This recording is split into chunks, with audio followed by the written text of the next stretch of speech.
Howdy everyone and welcome to RAZZLEcast. I'm your host, Zachary Maurer, and as always I'm joined by my Razzle co-hosts, Ryan Havens.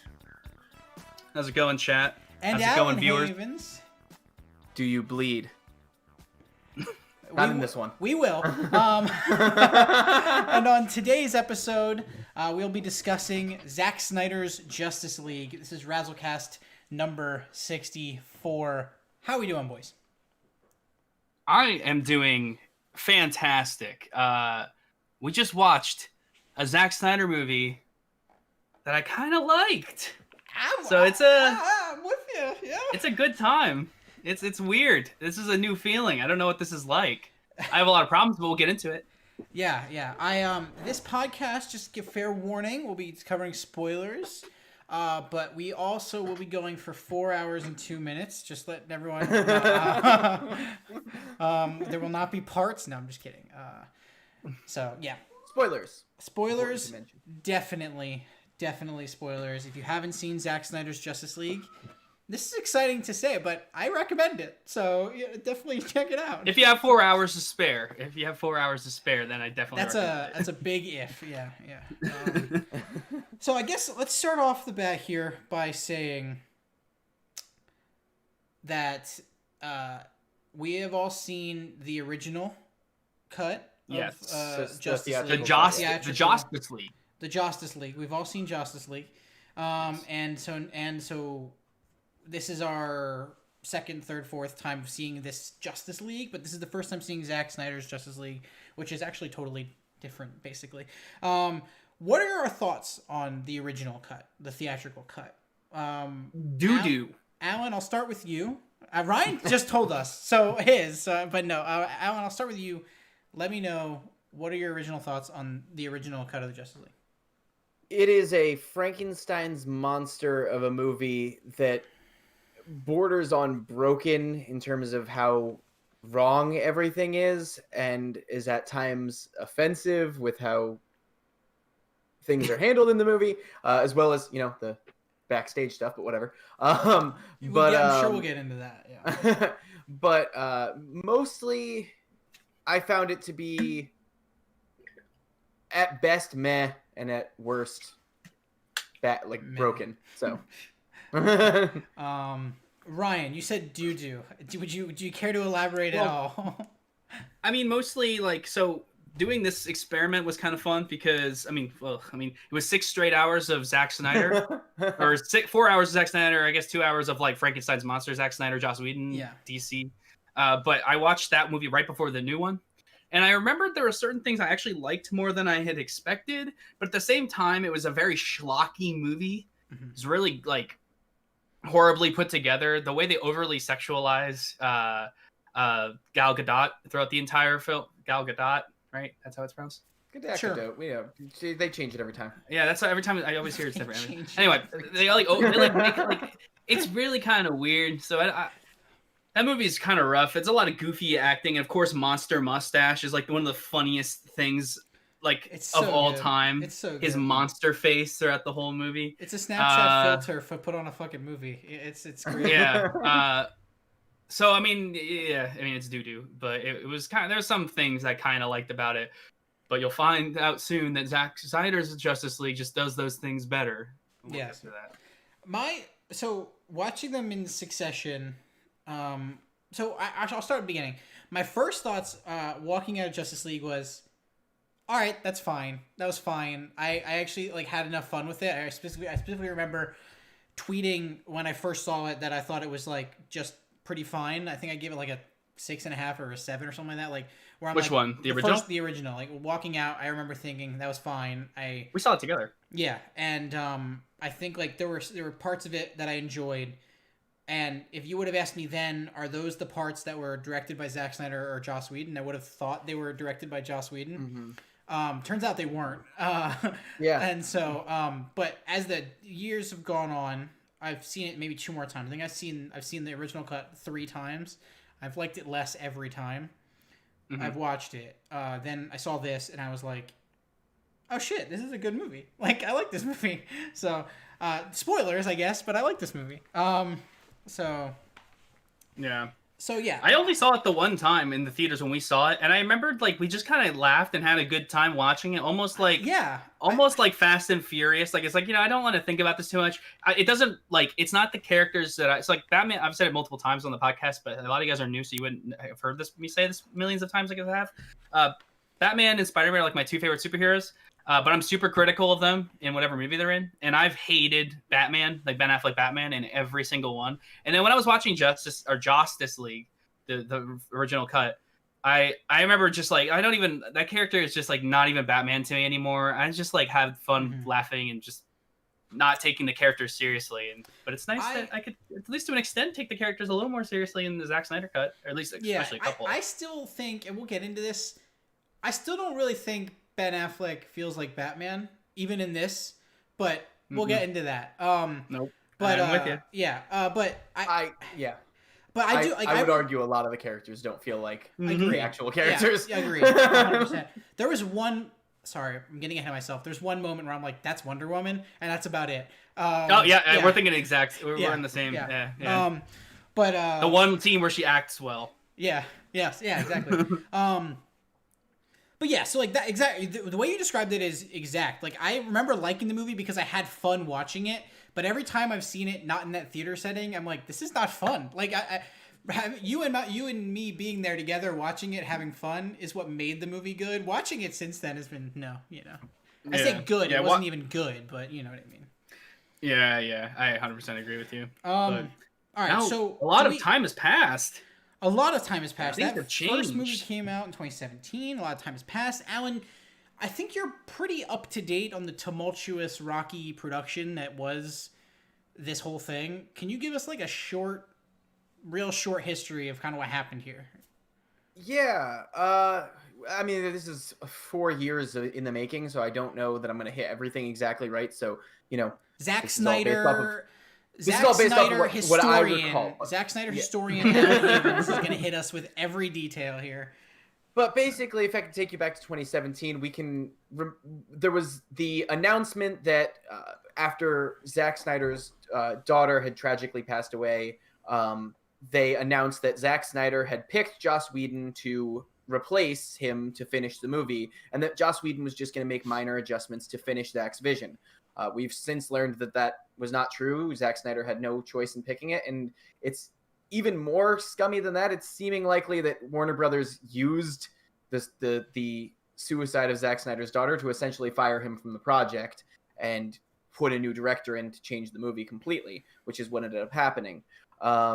Despite multiple things in the press of saying that they were all very on board with Whedon, many of the cast members have come out since then to say Joss Whedon was very abusive verbally on set, and more stuff has come out about him since then, to many of his previous things. But basically, the whole thing ended up being a dumpster fire of horrible things, and there's all kinds of different things backstage that could be a whole nother podcast. But basically, the Joss Whedon cut of the movie was apparently nothing like what people expected to see, and everyone knew it was kind of clear as day this was not Zack Snyder's movie. So an internet movement started. Everyone started saying, show us the Zack Snyder cut of the movie that was rumored to exist, then rumored to not exist for so much time. Warner Brothers said there is no such thing as this cut. It doesn't exist. It could never exist. Nothing was filmed that could possibly make a cut.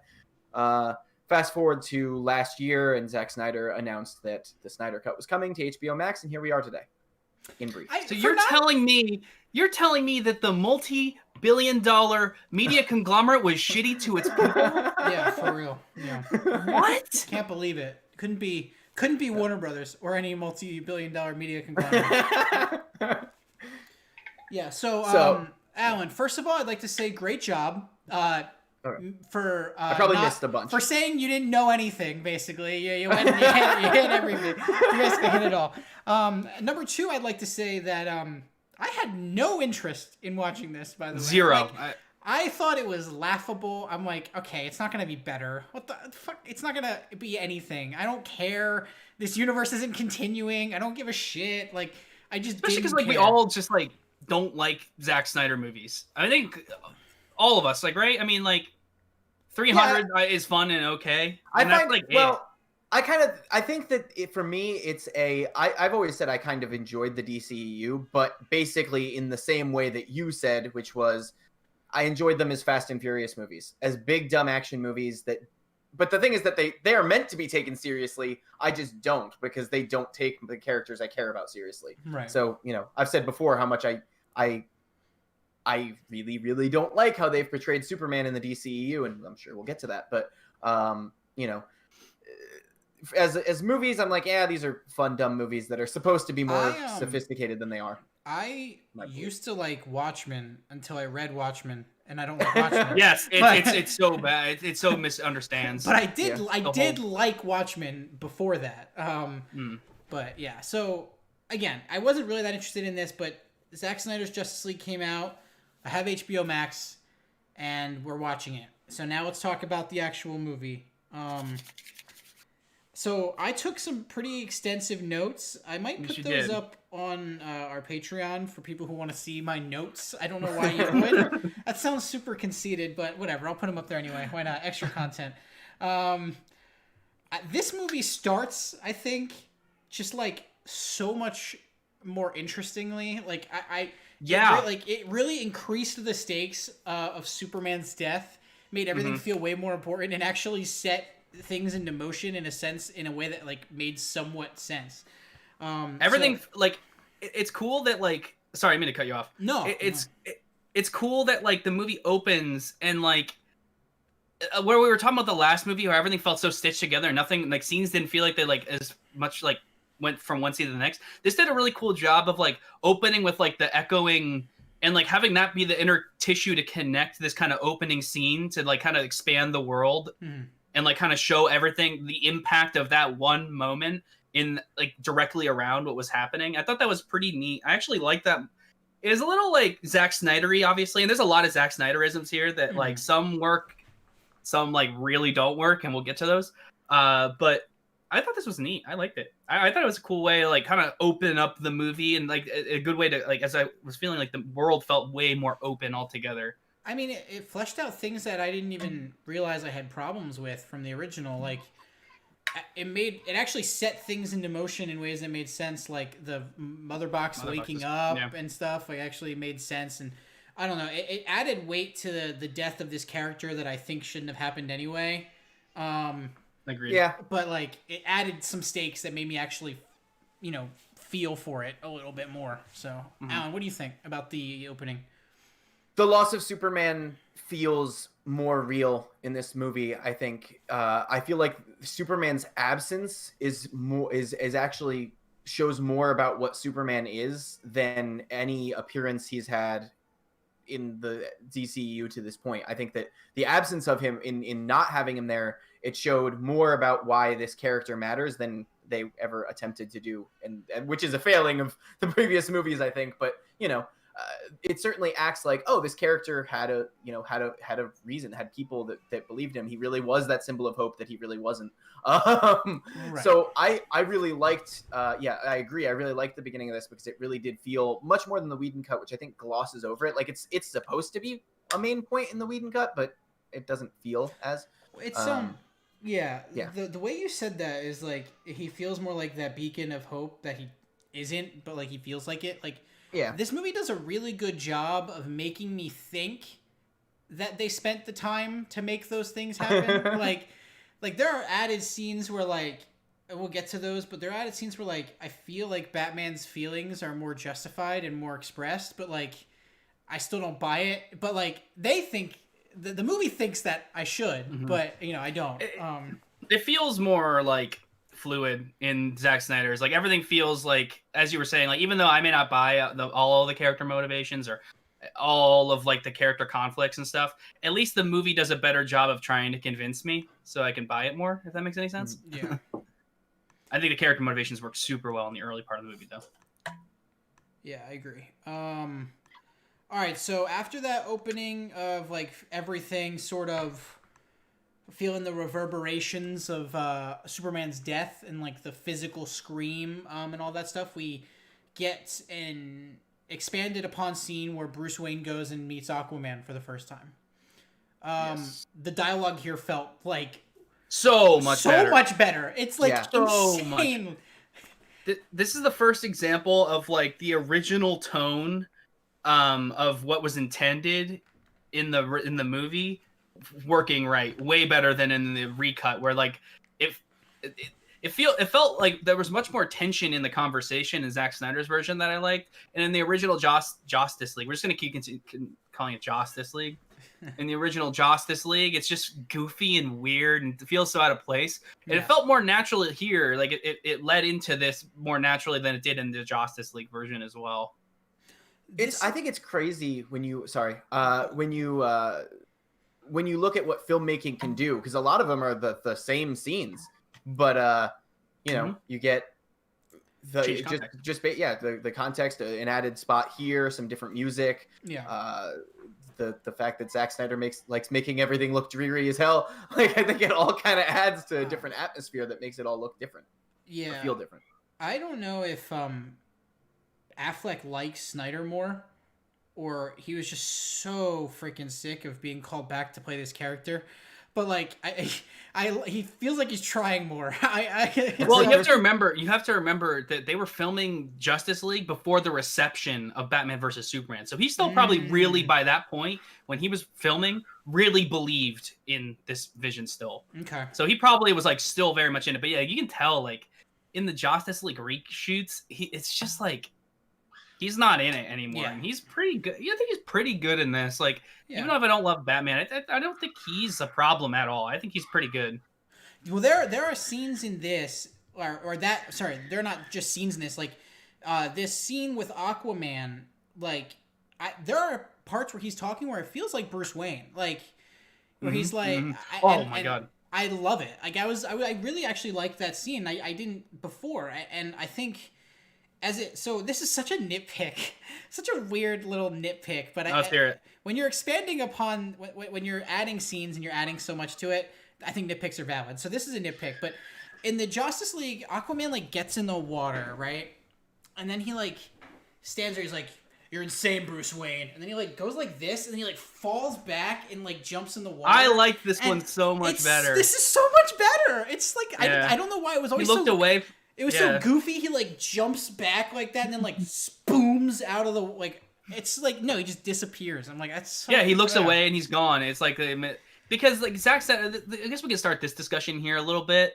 Zack Snyder has a weird fantasy about making these characters like obviously like a lot of people call superheroes like American mythology, and Zack Snyder is just so infatuated with that idea that he just can't help but make these characters like gods.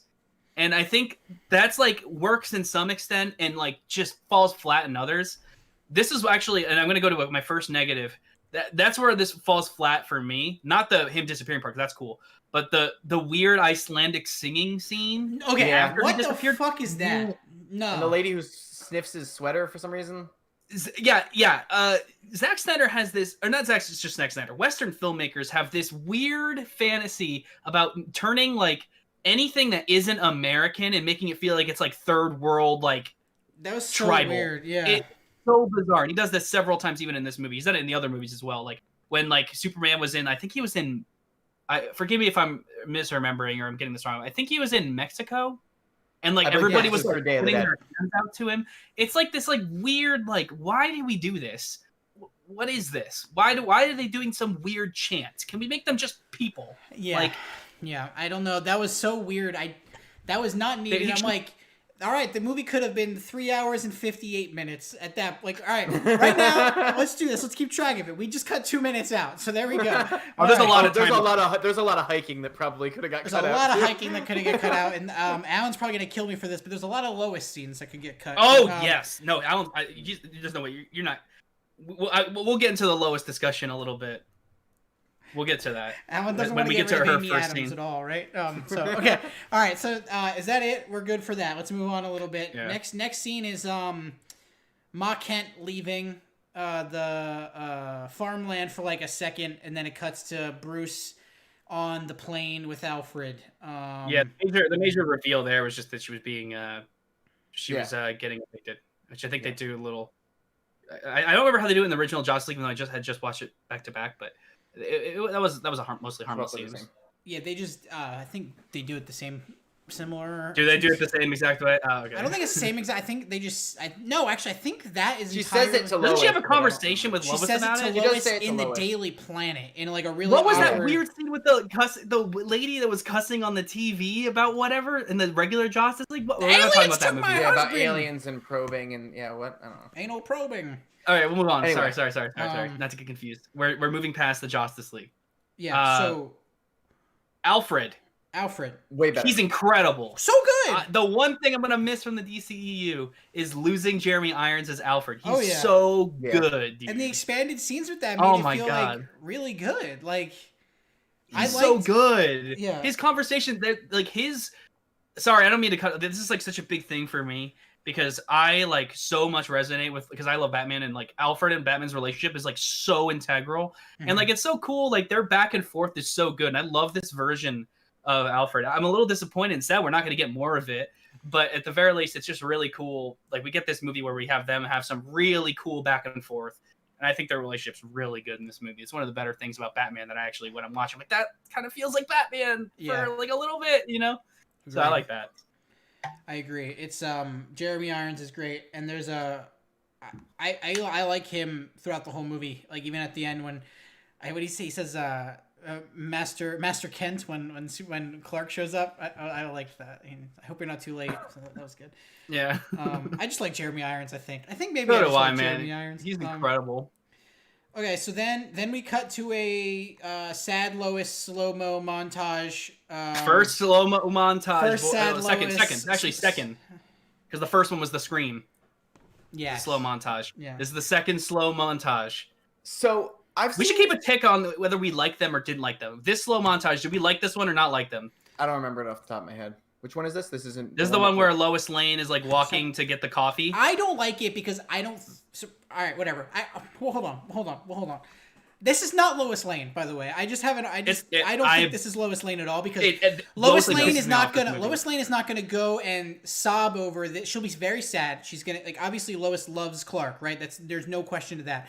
But she's not gonna just go and stand there and cry over this monument and every quit day. her job. Lois is going to fucking get to work. Like the great reporter she is, and she's gonna do shit. Is what Lois is gonna do. I would more And so- believe her like putting so much work and then like trying to like stomach it and like hold it in and not express her feelings about it maybe. And she's like overworking herself. That would make more sense for me as Lois Lane. This Lois is not Lane would Lois not just Lane. like, what is this? I can see why they cut this. This is Yeah. stupid. This is stupid. I like Amy Adams. I don't think that. I think Lois Lane is a very hard character to write, but I don't think that they've ever written her well. I think that they misunderstood her one way in the Man of Steel and all of that, and I think they misunderstood her towards the other direction in this one. I don't really buy it. I don't buy that she would quit. I understand that she's mourning the loss of him, but I really don't buy. I didn't buy it in Justice League where she was like, "Oh, I'm just doing fluff projects." I'm like, "No, you're Lois Lane." Yeah. Like, Yeah, exactly. you weren't That was really bad. doing This it is for- worse. Yeah, I was like, yeah, I don't buy it. I think that it takes away from one of the more tough female characters with no powers to just imply that she can't do it without having her man present. I don't know. I might be looking into that a little bit too much, but I really like Lois Lane as a character, so I'm a little bit bummed. to No, see it bothers me. her get so much screen time to look so helpless at everything. I don't know. I didn't love it. But it helped set up a pointless Martian Manhunter scene later. So We gotta get into that there. later. I gotta. Oh my god, dude. We'll get to that. I like this movie, by the way. I want to make it clear. If you're just joining us, we're not just gonna complain about this movie. I liked the thumbnail. I don't know if There's gonna be a lot of great thumbnails.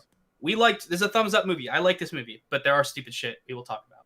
Yes. All right, let's move on. As is bound to happen when you have a 4-hour movie. Yeah. Yes, of course. All right, so we're then moving on to the scene with the bank. Oh, it's like a bank thing, I think, and there's like the terrorists, and Wonder Woman stops the terrorists in London. Yeah.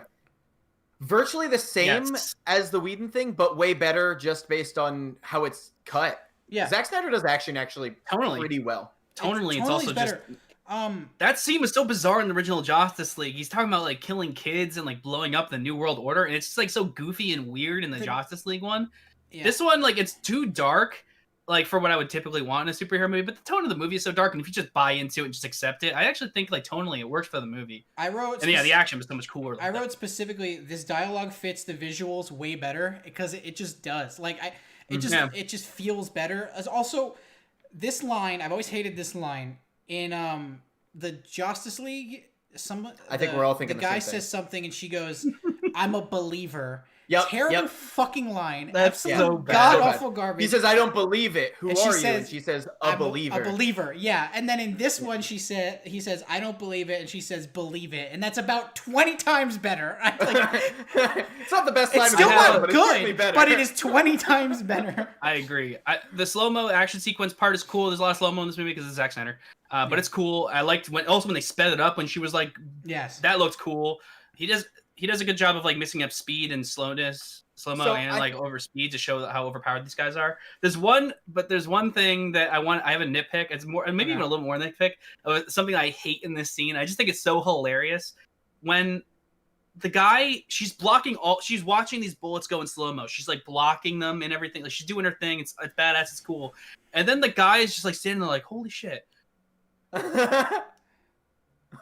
Right. His jaw's dropped. His jaw's And then dropped. she just like blows up the bank anyway. Why didn't she just like speed over, grab him, throw him to the ground? That would have made way more sense than blow up half the bank, have like rubble land on top of those cops. It was like, what was the point of that? That was just Zack Snyder making action. Yeah, exactly. So, yeah. I just thought that was funny. I was like, why didn't she just run over to him and grab him, throw him to the ground? Like, I agree. So because just we lets him mentioned- like grab his reload his gun slowly. And sorry for anybody that's listening on the podcast, they didn't see me reenact that.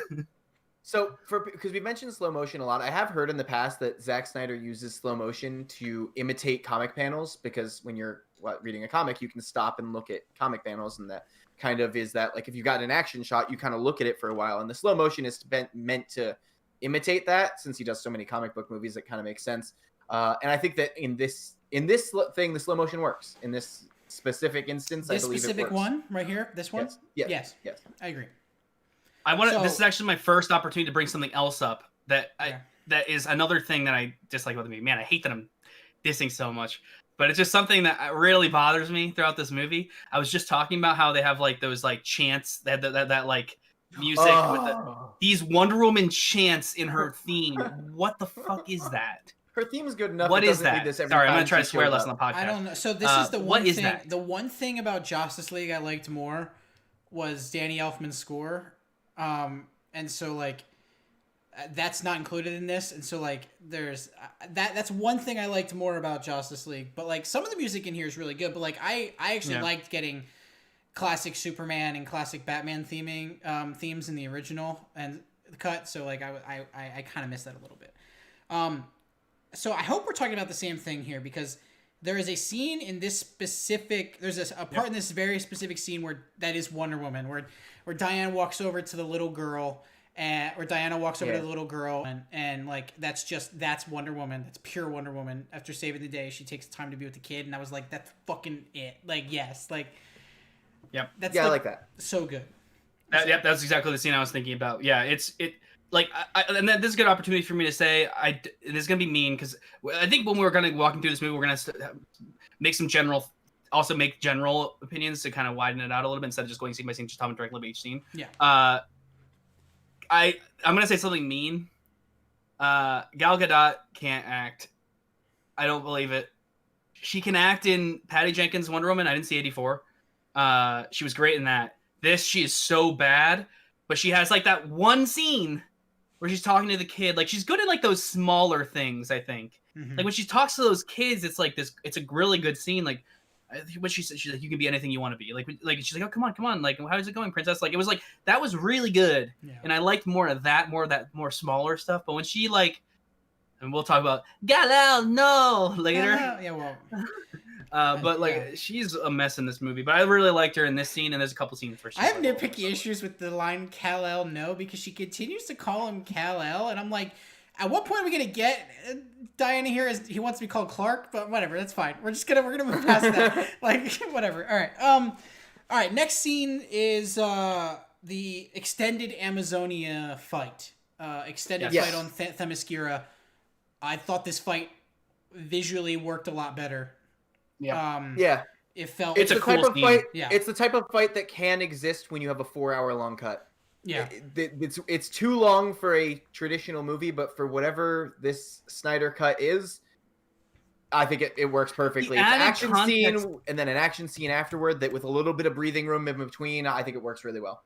The added context makes stuff make more sense too. I remember watching the Justice League right before it, and you have the scene where like the Amazonians catch the wall. Yeah. When they knock the wall, and they catch it. I'm like, why'd they have to catch it? They just broke it too early. But in this one, it made sense because she was waiting behind to try to save, and they made this more brutal. This felt like Rogue One Darth Vader scene. Yeah. But not quite as cool because we didn't really get any context for Steppenwolf, which is the first introduction to Steppenwolf, by the way.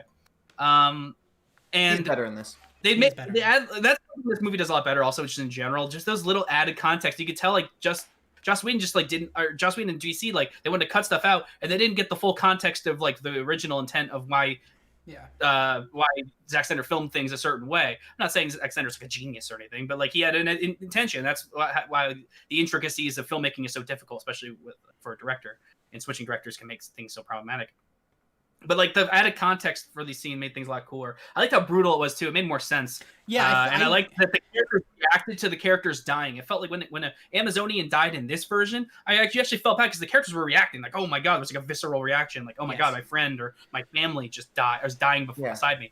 Instead of the Justice League, it felt just more cartoony. But this one actually made it feel like, oh, they're killing the throwaway hero character. Yeah, also the build up to the Mother Box being there in Justice League, I think it's just like that's the first sight of the Mother Box being there. And in this version, we had more context, so it made the scene work better. Like, I felt the Amazonian and Hippolyta's anguish. Like Connie Nielsen was really good, actually. I felt the anguish. I was like, they were really fucking sad about their people dying, and I thought that was really nice. I thought that was really nice that they were just fucking sad about the death. No, but I thought Steppenwolf was already more menacing than in the original. Let's talk about his design, the redesign. What do you guys think? Of this design over the other one?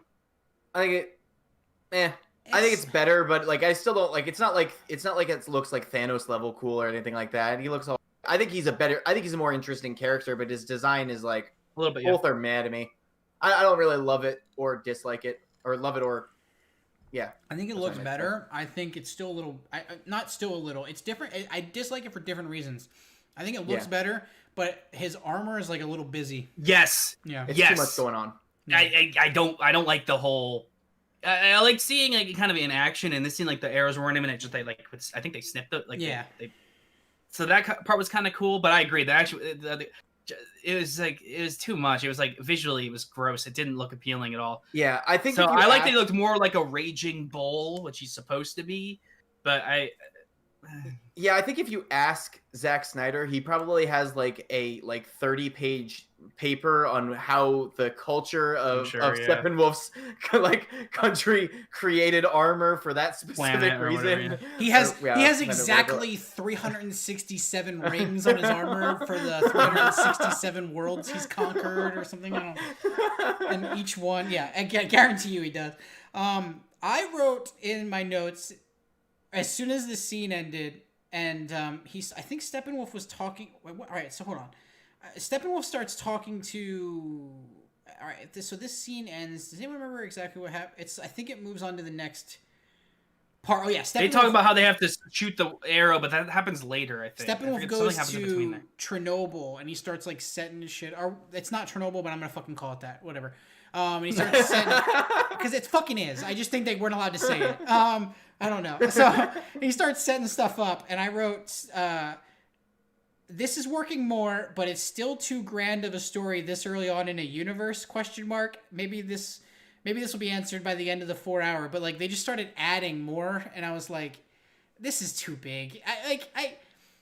I still think this movie's good, but I'm like, this has so much in it, and this early on into a universe, I'm just like, man, this is way too. That's what Zack Snyder has a habit of doing. And we'll talk about that more in depth, where he just can't control himself from putting things that should be 6 movies down the line in like a single movie. It's like, why? Like, let's hold off on things. We can do this down the line, Well, he couldn't, but he could. Well, like, I'm talking about like At the even time like we when made it, Superman's death and I'm talking about the last movie in Batman vs Superman and like all this. Like, why do you have to put everything in one movie? And like the Injustice stuff, which we'll talk about. Like, why do we have to put this all here? Let's wait for that stuff. And also, I don't want Injustice, but we'll talk about that.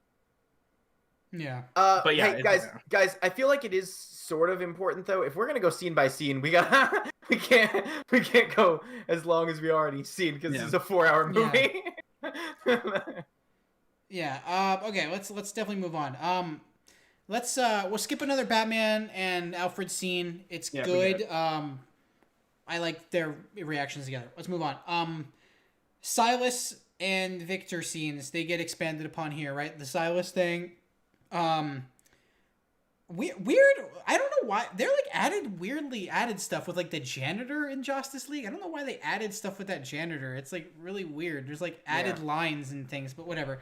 The janitor that gets abducted or whatever. Yeah. I mean, he still got abducted in the Snyder cut, but but he had like they more lines. They gave him more. I did in the Justice League. He mentioned something about his son dying, and this one he just doesn't say anything about it. Yeah, it's weird, but expanded Silas and Victor scenes. Thank God. I like this. So this turned out to be a freaking Cyborg movie, and like what? I had no idea watching the original. You would have no idea that there was this much Cyborg stuff. In the original Justice League was so bad. Like his character was so boring. They did nothing for him. In this one, he is so much more expanded, which we'll talk. I'll say like we'll talk about that more in depth later because he has his whole scene. We'll talk about his introduction and everything, like his real introduction when they introduced. Are we doing that now? We're talking about the scene where he talks about his backstory. We can talk about that. Yeah, we're going out of order, but we can't. Alan's right. We can't just take this, scene by scene. So let's talk about Cyborg. Let's talk about his. So I liked the scene when they kind of explained how powerful he is. I thought that was so cool. Yes. Like when he kind of goes into like the Matrix. Like he's like. And he goes in, he's like looking at the money, and he gives like a mega stimmy to that girl that deserves it, that mom that deserves it. Yeah, gives her like the mega stimmy pack. Exactly. And, like, I thought that was a cool scene. That made me emotional, and I thought they did a good job like showing like kind of what kind of person he is. Like that, like he was very smart, but his intelligence is still tied to his character. Like he hack into the system to fix somebody's grades or whatever. Yeah, so like he's willing to do bad things and or to be a good person still. Like they did a cool job, and then he does that again with the money. Like he steals money from somebody or something to give this woman money that he thinks deserves it. So you can kind of see what kind of person he is. This scene I really liked a lot. Like I really liked what they did with this character. I did too. I really like the expanded upon relationship discussion between him and his dad and him and his mom. I texted. I don't even remember what I texted you, Ryan, but I'm like, man, Joss really got rid of Cyborg's movie, didn't he? Like, because it just this felt so integral to his character, this movie. So Cyborg, particularly Ray Fisher, the actor, is one of the big parts of the conversation when it comes to the mishandling of this movie and the absolute horribleness of everything. So I'm going to go ahead and pull something from Ray Fisher's Twitter where he recently spoke about his character's minimalized role, and it kind of just does more to say how kind of scummy Warner Brothers has been. But basically, he had said that studio executives, and particularly Jeff Johns, who is still with Warner Brothers, had said, we can't have an angry black man at the center of this movie. And that was why his role was lessened to what it is. Yeah, that's the face I have. It's depressing to know that that's the... I mean, again, a big studio is racist? What? But it's depressing. Dude, it's depressing. It sucks because he gave an amazing performance. This is Cyborg's movie. It is. In this version, he's good. If it's about one character, it's about Cyborg. And he's amazing. And it's depressing to see that... I mean, like I said, this is his words, everything is, this is obviously very heated between the two, but you can see the different cuts and see the changes that were made. So yeah, I don't know. It's disappointing. I'm happy that he got to give his version of the character, and yeah, he's amazing in this. He is. I want more Cyborg. It's like I don't think we're gonna get it. Nope, he's done. He said he's not gonna stay as long. I mean, after the way he was treated, I wouldn't come back either. But like, it saddens me because I want more of his Cyborg. him and Flash are my two favorite parts of this movie, and so like Yes. Let's talk about the Flash then after this too. But Yeah. yeah, I agree. There's just so much I really like about this. I love the arc with his dad is a full fleshed out arc, and I think it's really. I like good. that his dad's kind of like a jerk too, and they never take it back. No, like he's just kind of a It's bad never person. undone. Yeah. Yeah, he definitely loves his son, but he definitely wasn't, always, there for him, Yeah. or really wasn't there for him a lot, to begin with, and his dad is obviously fuck Jeff Johns. Dr. Oh my Frankenstein. God. That's the first I heard that quote. That's Yeah. Wow. So what the Flash was introduced, I think, in a scene right before this. After it took a solid hour. Flash is introduced 20 minutes after Cyborg. He's introduced like an hour in. But we could definitely talk about Flash. I'm more than happy. Oh yeah, because the first major scene Cyborg scene, the first Cyborg scene is Cyborg talking to his dad when he crushes the tape, and then they introduce Flash a little bit later, and then they show the scene with Cyborg where they show his backstory. Yeah, we kind of went over. That's fine. We're not. That's fine. No, yeah. But, let's move on to the Flash. Because I think this is gonna be more sustainable than us going scene by scene anyway. So let's talk about the Flash. I agree. Let's hit the major. Let's hit the major set piece. We can hit like major things. Yeah. But I'm excited to hear Zach's thoughts on Flash because Flash is, if not your favorite superhero, one of your favorite superheroes. So this his Minecraft character is dressed like the Flash. Correct. Yeah. So this is a mixture between Barry and Wally. This is not Barry. Like fully, and it's not Wally fully. It's really a mixture of their two personalities, but everything with Barry and his dad, I adored. I actually adored. Like Billy Crudup, dude, puts on like the performance of the movie in 2 scenes. For real, he's so good. For real. And the saddest thing, I'm gonna disappoint you guys, make you so sad if you didn't know this. Billy Crudup is not coming back for his dad in the Flash movie. What? Because of it wasn't because he didn't want to, it was because of conflict of schedule because they pushed it back so many times. I think he was signed on and they have to recast him now. He was so good. He was so good. I might cry. It made me emotional in just those small scenes. It made me want to cry. I was like, it hurts. He was, oh my God. I mean, the scenes are not bad. Actually, the scenes aren't bad in the original Justice League too. But this one, it's so much better, dude. And I really like Ezra Miller altogether. Yeah. So sad because he's so good. Yeah, he was amazing, man. Pissed. Yeah. Oh man, but yeah, Ezra was good in this. Ezra was good. I liked Ezra's Flash. His comedy didn't feel like so forced. It felt like it felt connected to the movie because he felt still grounded in the movie. The Justice League jokes, like that brunch joke. What is brunch? You go and stand in line for multiple hours just to get what is basically lunch? I don't get it. Fuck you, Joss Whedon. That scene sucks. And they call back later when Superman's like, "Oh, you said you'd get brunch." He's like, "Oh, that's a betrayal." The after credit scene or whatever. It's this was so much better. With his sense of humor and the jokes work so much better. And I like his character a lot. I agree, he's not exactly Barry. I think that still the first couple seasons of The Flash is a better interpretation of Barry Allen as a character. Yes. So I agree. This is like a Wally Barry mixture, kind of still an original kind of character. But I like him a lot. I think. So there's a scene that is very controversial on Twitter. Not controversial. Some people feel like it. Some people hate it a lot. Okay. I want to discuss his introduction scene. The slow-mo scene where he saves Iris West. So they never call her Iris West in the movie, but you just have to know it's Iris West, I guess. Yeah. What did you guys think of that scene? I liked the scene where the slow-mo scene where first he goes to apply for the job, and then he kind of runs in and has a moment where they kind of notice each other and there's some kind of sparks or whatever. Yeah. And then she gets in the car, she gets in the accident, and he saves her. Yeah. I can see. I like it. It's very Zack Snyder. I think I see where people would say it's weird or they have issues with it.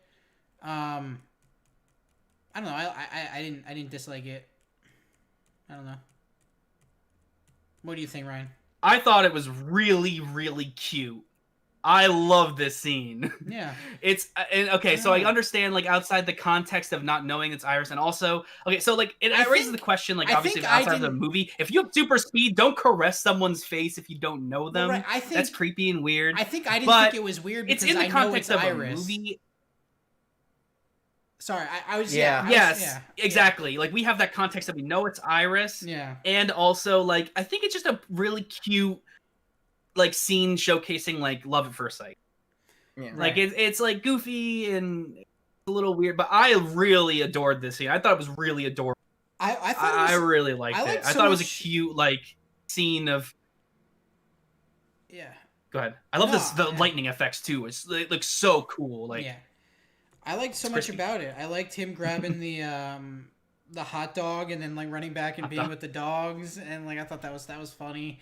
Yeah, I was really thrown at first. I was like, why is he grabbing a hot dog? I thought it was really. I love that scene. I thought that scene was so cute. I thought it was. I liked it a lot. I knew what you meant when you were like people online didn't like it, because I went on Twitter after watching it and I saw somebody commenting about him caressing her hair, and like it literally didn't register in my mind because I knew it was Iris. Neither did I. So like it like literally didn't register, you know. But yeah, maybe I mean, out of context, if you don't have that level of context, and I guess the movie doesn't provide you with it. It could be kind of weird. I can see how it's kind of weird a little bit. Yeah, because it is. Like, you know, obviously in real life, if you did that, you'd be a weirdo creep, and that's kind of scary that you'd have that power, didn't you do that? But like, it's in the it's a movie, and like, it's a showcasing like love at first sight. Exactly. You have the context of what these characters mean to each other. They're like soulmates, you know. Like, so it's like I thought it was really cute. I actually really liked it. I liked this. That was a scene that stuck with me. That I actually really liked. And I was at first, it didn't register with me that it was like a scene that was like. That it could be considered like problematic or something. Neither did I. I don't know. I don't know if people are calling it problematic, but like, and then I saw, I was like, oh yeah, I guess I can see what they're saying. But I just thought it was cute. Like, it was a cute scene. I'm not looking into it that much. It's Iris. I'm not looking into it that much. I agree. Here's another thing I'm glad with. I mean, and they might tackle this in a Flash movie or something like that. But I'm glad they didn't waste time on it, because I got really sick of the Flash TV show dealing with like him being like, I can't go fast enough right now. I can't. Yeah. My power I am not good enough at it. And I'm like, that works on a TV show. I'm glad he's just like fast. I'm glad he's just fucking the Flash. Like I'm like he's just fast and he's a little clumsy and goofy, but he's the Flash. Yeah. Like, and the only reason he doesn't go fast enough is he's kind of just scared to. It's like he can do it, but he's just like, I've never done that before. It's kind of like he has rules about it because he doesn't. Yeah, he creates these little rules in his head. Yeah. No, I think Flash really works in this movie. He was like my favorite character in this movie. Him and Cyborg were my two favorite characters. Yeah. Same. I also like how they didn't make him like have that creepy fall scene where he like falls on Diana and like all these. Oh my god! Yes, League and stuff. That's the one that Gal Gadot literally sexualizing Gal Gadot.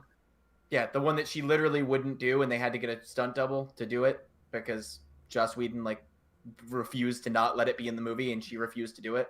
Yeah, is the dumbest scene. I don't understand it. Yeah, it's also literally stolen from his Avengers movie. So stolen from Age of Ultron. So I mean, stolen from his own movie, but right. Oh, I hate it. Literally exists in his other movie. God, I don't know why he insisted on it. Weirdo. For real, what an absolute weirdo.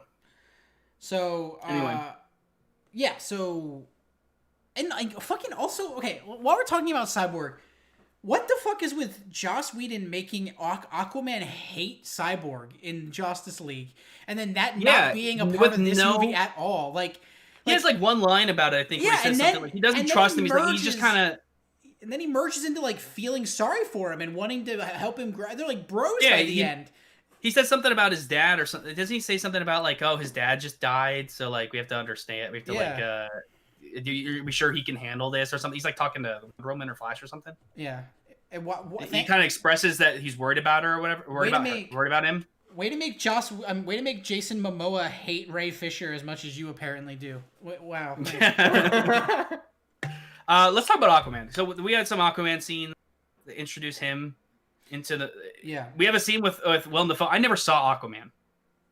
The solo movie, I've never seen it. I probably should see it. Aquaman is about as fast and furious as these movies get, and I actually like Aquaman. I should see it. I've never seen it. Aquaman is dumb fun, and I actually like it. So. But so I didn't have any context. I'm watching it for him for the first time, like intended. So, did Mara always have that weird accent? She has a weird, like, fake accent. It's terrible. I don't remember. It's even weirder in the epilogue. Okay, yeah, we'll talk about that first. Really it's so bad. It's terrible. Anyway, so I'm going to talk about Aquaman. So this movie did such a good job expanding on characters. Like obviously the movie was longer, so they had the opportunity to expand on characters, make characters like so much deeper and so much better. And I loved a lot what they did with like all the characters. I fucking hate Aquaman in this movie. He sucks. He sucks. He's terrible. He's stupid. They do nothing for him in this movie, other than obviously not making him a jerk to Cyborg. He's not as much of a jerk, but he has no like arc. I disagree. I'm not sitting here saying that I think that. I don't think he sucks. I'm not saying you're saying. Oh, I'm not arguing on that. I'm in 4 hours. What was his I'm not arc? going to sit there and say. I'm not going to sit there and say that he sucks. I thought he was good. I He's work not the alone. main part of the movie. I work alone. No, I shouldn't work alone. That's the whole Aquaman arc. Fucking, it's like I love the character too. Like Aquaman's one of my favorite DC characters. I fell in love with his character, and I just think they just do nothing for him. It almost felt like they shoved him in the movie in a 4-hour movie. His scenes in Atlantis are like they don't like they get the basic concepts of him. Like, oh, he doesn't know if he wants to be king or not, but doesn't add to his arc because he doesn't have one. He just doubts. Like he has some decent moments, and I love Jason Momoa, so I don't hate Jason Momoa. I think he's awesome. I think he does what he can with it. I think he's fun, but like his character just like does nothing. Well, at least they in don't the make whole movie. At least they don't. He doesn't even organically join the group. He just like pops in. Yeah. The harbor's dropping. He just drops in. Like, how would he know where they are? He just like he feels so disconnected from the movie. He just randomly shows up. I thought that was so bizarre. Yeah. And I thought they were gonna do a good job because like in the beginning with like his conversation with Bruce was great. It was really good. It was simple. Like it was like, yeah, he's like, oh, I work alone. Superman died by my side. That's why I want to work alone. What? Anyway. And that was it. Like after that he's just there. And that's just my take on Aquaman. I was really bummed out about Aquaman in this movie. Personally. It didn't add anything for me. Aquaman was like the one character. Actually, I have another one. They don't really expand on Wonder Woman much at all. Actually, but Wonder Woman. After that one scene, Wonder Woman is just exposition woman. So, but, yes. But that's fine. Alan, you were talking about Aquaman. Oh, I was just saying. I just found him. I thought he was fun. I would agree that he doesn't have a lot to do or anything like that. I just thought he was mostly a fun character that kind of had. That's my problem. Fun moments. Like, I think fun that character in a 4-hour movie. Why can't he? Why does he not earn? Why in 4 hours can we not fit any kind of growth or any kind of growth for him in 4 hours? I just don't get that. He was just as deep in this movie as he was in Justice League. He said he wasn't as much of a jerk. We could have taken out about 3 scenes where Steppenwolf talks to Desaad. So, and probably expressing the same thing. I'm looking for the mother boxes. I want to come home. Alan, what do you think about Wonder Woman becoming exposition woman? Oh yeah, I'd agree. I mean, I thought she was like, she's not great. It's not like she's great in the Joss Whedon version. Better here, but she's in a 4-hour movie. She has twice as much exposition. So, she's about the same in the Joss Whedon one. It's just she's less of a. This one, she's just more of a person rather a piece of meat. Because the Joss one is just they just kind of do her wrong. They really do. But in this one, she doesn't do. By the way, the 4:3 aspect ratio really helps when it comes to not having these gigantic ass shots of Gal Gadot like there is in the original cut. So, It's terrible. Yeah. Oh, it's terrible. Let's talk about that. A lot of people have problems with the 4:3 aspect ratio. This is a good change. I think it looks really good. Yeah, I like it. A lot of people didn't like it. Go ahead, Alan. Well, I think a lot of people don't like it, and they also misunderstand it because they think that they're seeing less. They think that the bars are cutting off the edges, but in actuality, the movie was filmed for IMAX, which is more square, and it actually shows more. Well, no, that's actually a misconception. Typical IMAX can be shot in either. I think the typical IMAX is 191, which is like Aquaman. Like if you watch Aquaman, but like that's like huge. Tall and wide, so like there's no letterboxing on top and bottom. Standard would have like the letterboxing. 191 is where it would fill like almost the entire screen. This was shot, I think, in 1331. I think this is yes, 1331. yes. So this would then it's tall, but it's also in the 4-3. The quote that Zack Snyder was making was he wanted to make it that way so the characters would feel taller, the movie would feel more vertical, and he wanted it was meant to be seen on an IMAX screen. So when you're watching it, you wouldn't notice it wouldn't be as prevalent the sides coming out. But it still is a 4-3 aspect ratio. That's not typical IMAX.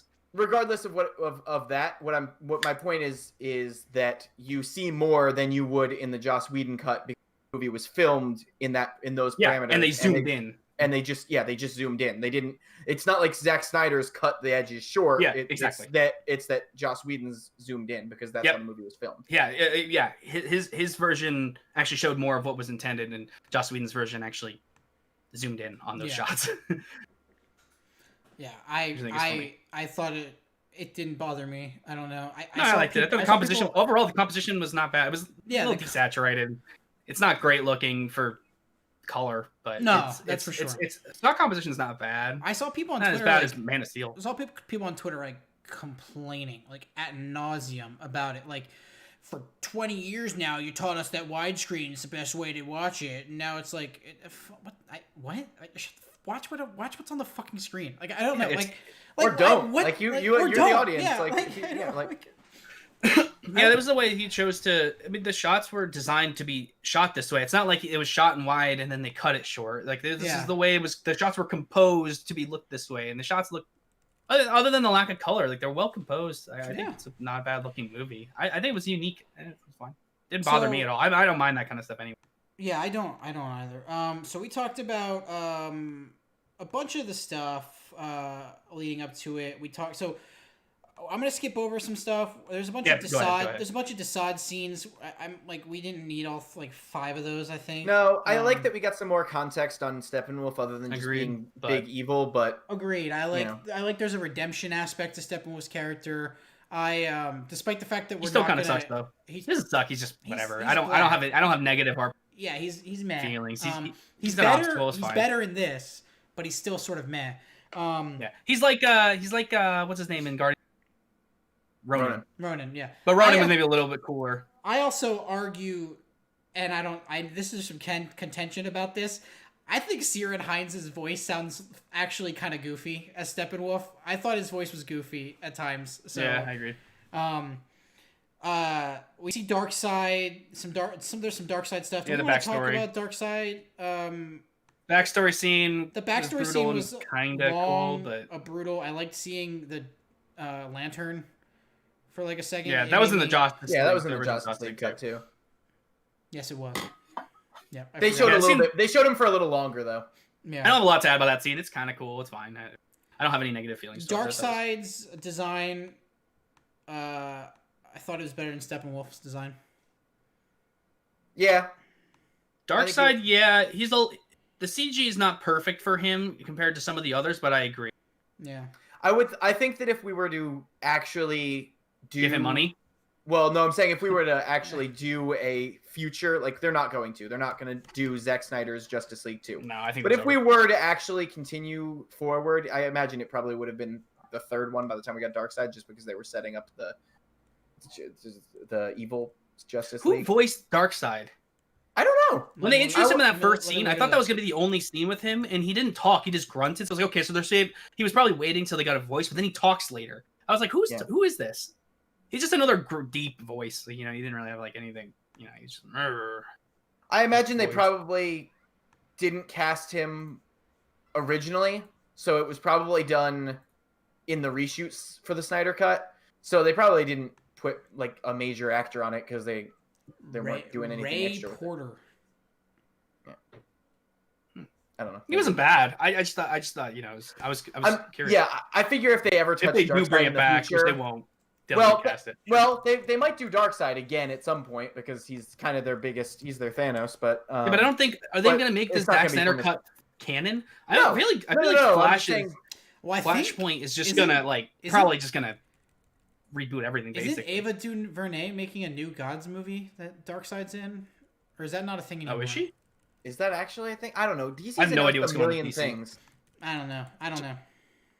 I thought she was making a new Gods movie, but that could have totally been taken away. Dude, I don't know what DC's doing. DC doesn't have. I know the Batman. actual slate I know anymore. Flash, and I know Yeah. Suicide Squad. That's it. Oh, Like, there's a new Superman coming out too with J.J. Abrams, maybe with. that's right. You have to put J.J. Abrams on everything. Yeah, I'm not a huge fan of J.J. Abrams, but I'm happy with the writer. But that's a whole nother. I don't dislike J.J. Abrams. It's just like, I mean, that's just a boring pick. Yeah. Well, he's wanted to do a Superman for a while, so that's I kind believe of it. yeah. like he was Anyway, attached to one that got canceled. It doesn't. Top four. There's a bunch of scenes with Tomb Raider Diana. Yeah. There's We'll get some more context for her finding stuff out other than her. So I guess I didn't hate it compared to like it only works in a 4-hour cut. yeah, Exactly. If you're gonna put 4 hours in, I don't mind it. If a little more if context. we have a shorter cut, I'm just like, all right, Amazonian bedtime story. She knows everything. Like what whatever. I don't care. Yeah. But in a 4-hour cut, sure. We get another look of Amy Adams' Lois being sad, looking at a cape. I think there's some obnoxious song choices playing. Because there were a few times where there's some slow-mo where there's just songs that I don't think fit. But all right, that's fine. We can. I liked the Flash one. Yeah. Yeah. But yeah, that's a lot of Zack Snyderisms here. What else we got? Okay, we got the big. We talked about the Ray Fisher scene of the Cyborg scene of his like backstory, which I really liked. That was a long ass scene. I really liked it. Then we got all the Flash stuff. That Just by Cyborg meeting thing the is Flash. another thing that probably gets at least trimmed down or maybe even cut from a shorter version. So I'm really happy that we do have this longer version. Cyborg's backstory? No. I thought we were talking about the one with the woman and the money. That's what I'm talking about. Yeah, I don't that's think it. that should have ever been cut. That just explains so his good. character. Yeah, I agree. That was so integral I to me. like it. Yes, I'm agreeing. I'm saying I like it and stuff like that. But I'm saying you're gonna have to cut some things, and I think that scene actually doesn't. Maybe cut shorter. Yeah. That's what I said. It would probably be. But cut like the scene would still like in spirit be there. Just Yeah, I'm because, saying like, I would prefer it to be in there. That's why I'm saying I like this cut. I'm just Yeah. saying, like, if, Mhm. from a movie making perspective, it doesn't necessarily move their plot. So I think that producers would probably be like, "Nah, get rid of it." Like that's my producer voice, I guess. That's it. We get some expanded Commissioner Gordon stuff. that was mostly the same. It was just a little bit Like a extra tiny stuff. bit, yeah. Yeah. Then they go underground. That fight scene's way better, right? Like, so Yes. the tunnel fight scene is like 20 times better. 20 Yeah. times better. Yes. Yeah. Agreed. Just the fact that like Cyborg having emotion again and reacting. Yes. Sees his dad being held, so he jumps to action. It makes sense that he would do that. Like, right? Like in the original one, I forget how they. But In the I don't think original one, Cyborg they, like, needs it. In the original one, they like watch her. They're literally people getting murdered, and they like have a planning session, and then they like Yeah, and Flash Go back has got out his and people, whole like- "I've never done battle" thing. Yeah. And in that- this I'm happy that got cut because I don't think it really worked, and this works didn't better. need it. Yeah. No. I like the idea of like Batman mentoring a young Flash because that's like almost like he has a soft spot for like troubled youth, I guess, and he Yeah. got that backstory about the Flash. He found out about his father and everything, so he has that kind of like he's basically an orphan. So I kind of like the idea of Batman mentoring Flash. That was actually something I kind of liked, but it was a little goofy in that scene. But I think they basically cut that completely. Like, I mean, no, that scene is out, but like, I don't think Batman like mentors Flash at all in this movie. Not really. No, not really. One thing, so I don't think Ben Affleck is very Batman-y in this. No. But there is one thing where like Batman and Alfred like making new tools and like learning from past fights, And then is it working. And then it working. I thought that was that's very Batman. I thought them Yeah. learning and growing and They're like the most basic. but yeah. We But could now talk I- about Batman. it was better as than a nothing. character I since can't- we've hit. Let's get into Batman. Let's get to the Batman stuff here. Let's do Let's it. do it. Right? Ryan, It's a good opportunity. well, actually, both of you guys are bigger Batman fans than me. I like the character. It's just both. Of you Alan guys are. fucking hates Batman. You heard it here. Yeah. I mean, I don't want to do like a DEU video on Batman or something, but this movie thing, and I don't know. But like Batman is like, I want to talk more in depth about Batman in the epilogue scene too.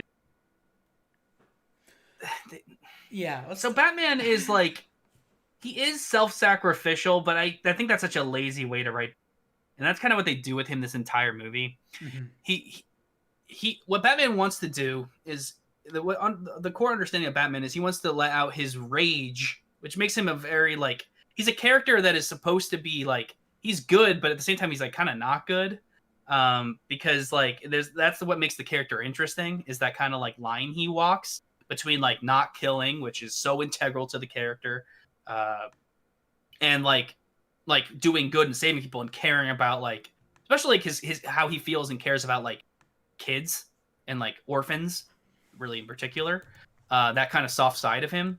In this movie, we don't obviously get into any of that, which is fine because it doesn't fit in a movie about aliens attacking the planet. The whole movie is basically the most, it's not like that it doesn't understand him, but it's really about like just focusing on him. Like it's focused on like, I have contingencies and wanting to have a way to save the world, and it's like just this basic, the most base superhero kind of thing, without going into the deeper intricacies of his character. I don't think he's bad in this movie. He's better in this movie than he is in Batman vs Superman. He's terrible in Batman vs Superman. He's better in this version than the Justice League. They're making this big joke, but he's just, he has a lot of screen time, but he mostly just exists, in my opinion. It's like, it's not Batman. It's just kind of superhero who wants to be a martyr. You know what I mean? That's kind of like, he's like, oh, I'll just die for it. Like, I guess the whole point, his arc is supposed to be, oh, I always work alone. I don't want to work with anybody. Oh, people working together. That's like he learns by the end, like, I really can depend on people. Like, that's kind of the end. But the weird thing is, he's trying to recruit in the beginning, so like that arc, I don't know if it really works. So it's like, it's weird. He's just like, he's not bad. I don't dislike Batman in this movie. I don't think he's like not Batman. It's just like, I still haven't really seen or felt like I've seen Batman in this version like I have in other versions of Batman that I've seen in the past, and I've had problems with those versions too. Yeah. But yeah, I feel like Zack Snyder can do, he does it with Superman too. He can make a character that kind of can be on the surface kind of interesting with not a lot going on outside of that. But not really that character. I don't really feel, I never really feel like he's Batman. I feel like physically, I think he looks like Batman. I think that his fight scenes are the best that Batman has ever had. Easily. Batman vs Superman and this. Other than him literally shooting people and killing people. Which is so not Batman, but that's a discussion for another time, because he doesn't, I guess, kill anybody other than parademons. Yeah, but to me, it's like, I don't know. He's not really Batman. He's still kind of cool, and I think that that's something that you have to accept when watching Zack. Actually, I think with a lot of the characters is that, you're not really going to get the characters you want. You're going to get Zack Snyder's versions of the characters for better and for worse. Right. And I just have to accept that with Batman, and later when we talk about Superman, I have to accept it with Superman as well. Yeah, certainly. I don't have much to add about Batman. Agreed. Can we get into this topic? You know what this movie didn't need? I hope you guys don't disagree with me here. You know what this movie didn't need? It didn't need the fucking anti-life equation. I didn't care about that at all. I don't know if you guys it sets up the non-existent sequel. The anti-life equation, that's just, I thought that was mostly just like small plugs. I don't think they went too deep in it that it was too bad. It's just a nod to an essential part of Darkseid in the comic books and the DC universe in the comic books. So I'm gonna nitpick a little bit because let's hear it, because I honestly, it kind of like broke over my head. To me, it kind of broke the movie. Like, not broke the movie. That's too making mountains out of molehills, because it didn't break the movie. It's just plot holey, and I hope somebody can explain it to me, because I actually, it's a legitimate question.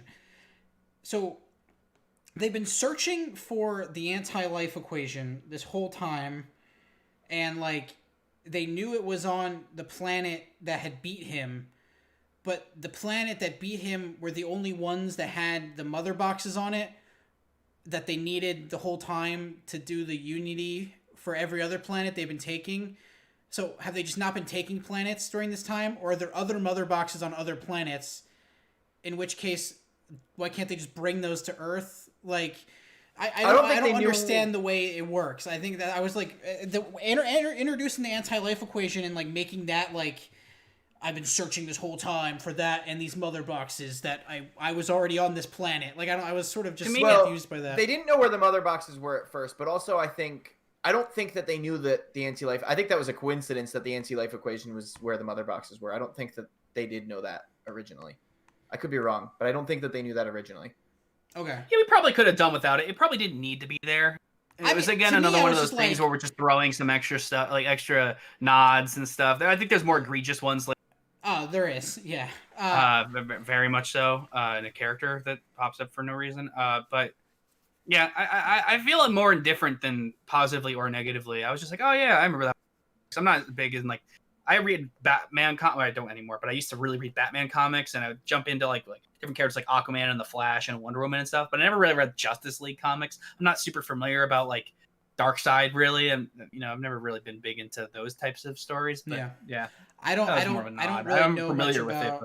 know much about Darkseid in the comics other than I've read a couple. I knew the anti-life equation was a thing, but I'm like, I don't really need it in this movie. It's adding something that I don't think is needed, but. At the same time, I also think his motivation is sort of dumb, but that's very comic booky. Owning all of everything is like, I'm going to own the one planet I've lost. Yeah, okay. Yeah, it was like what they were originally going to do with Thanos before they made him. Yeah, exactly. Okay, so let's move on here. There's, I don't know, there's just a lot of stuff. It was really long, dude. Okay, let's talk about. Yeah, let's skip. Next scene I want to talk about. Then we can skip a little faster here.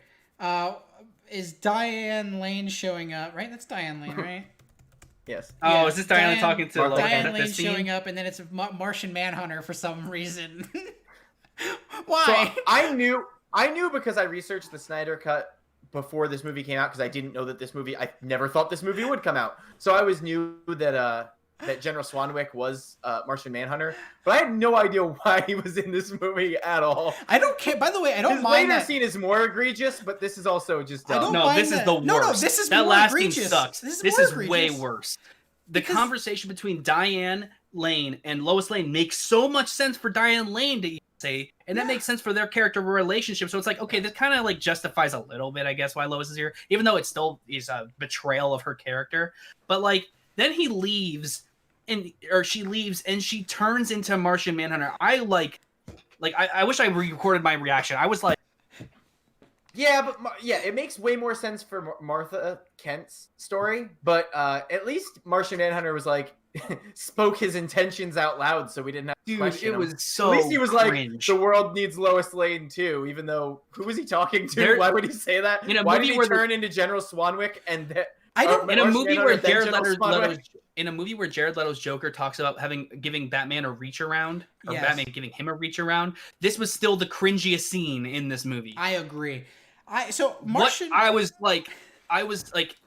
think him saying on other worlds they called me Martian Manhunter is, but that's also bad. We'll talk about that. But I agree that might be more cringy, but like. To me, this is more egregious. I want to fix that scene later. The Diane Lane thing is just like that's a good conversation between these characters. Why are you spitting on it? But I don't mind that he's General Swanwick. I just hate that he was Diane Lane. For when I was watching this movie, I literally wrote in my notes, "What?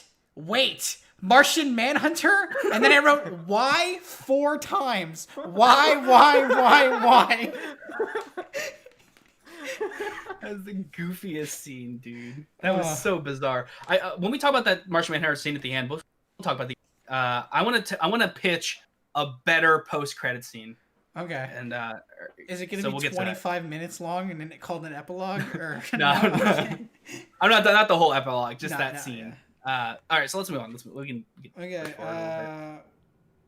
I like a lot of the team interaction scenes where they're just like discussing stuff. I like a lot of those. I don't like all of them. It works better than they feel more natural than they did in Justice League, in the original Justice League. But I feel like the actors have very little chemistry, in my opinion. I didn't love the chemistry between the actors in this movie. I didn't hate it. It's not terrible. It's just not like, it didn't feel like as, I don't know, like Flash and Cyborg don't have chemistry. I'm actually kind of happy they're not a team anymore. Just because like they just didn't have I don't know, and like nobody like I never really like. There was no like I never felt like anybody was friends.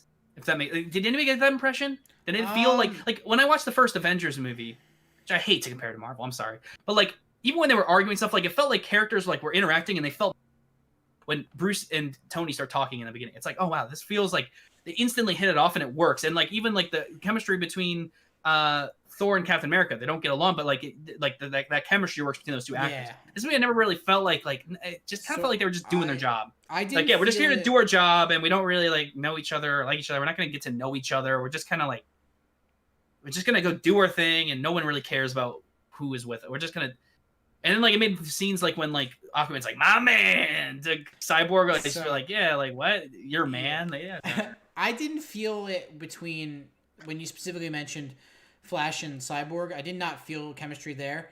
But there's, like, one small scene, actually, like, Flash and Aquaman, I think, had chemistry talking together. Because they talked together a couple times, and I did kind of feel that. But I don't know. Are you talking about that scene when Aquaman is talking about Cyborg, and he's like, oh, his dad died or something? He's like, oh. Well, I like. I actually like that scene. I actually like that scene. I like that scene too. I wasn't saying you're wrong. And I was trying to remember. There's like a 2 or 3 second. It's a little longer than that, but like, I actually like the little joke because most of the jokes I think are kind of miss, especially because I think that Flash is better in this as comedic relief, but he's still not very good. But where he's like changing hats out and Aquaman's like, let me see the other hat. I kind of like that little joke, but yeah. Oh, the back and forth. Oh yeah, I forgot about that. Yeah, that was kind of cute. That was okay. But I did like some of the team interaction. Just overall, I never felt like there was no like I don't know.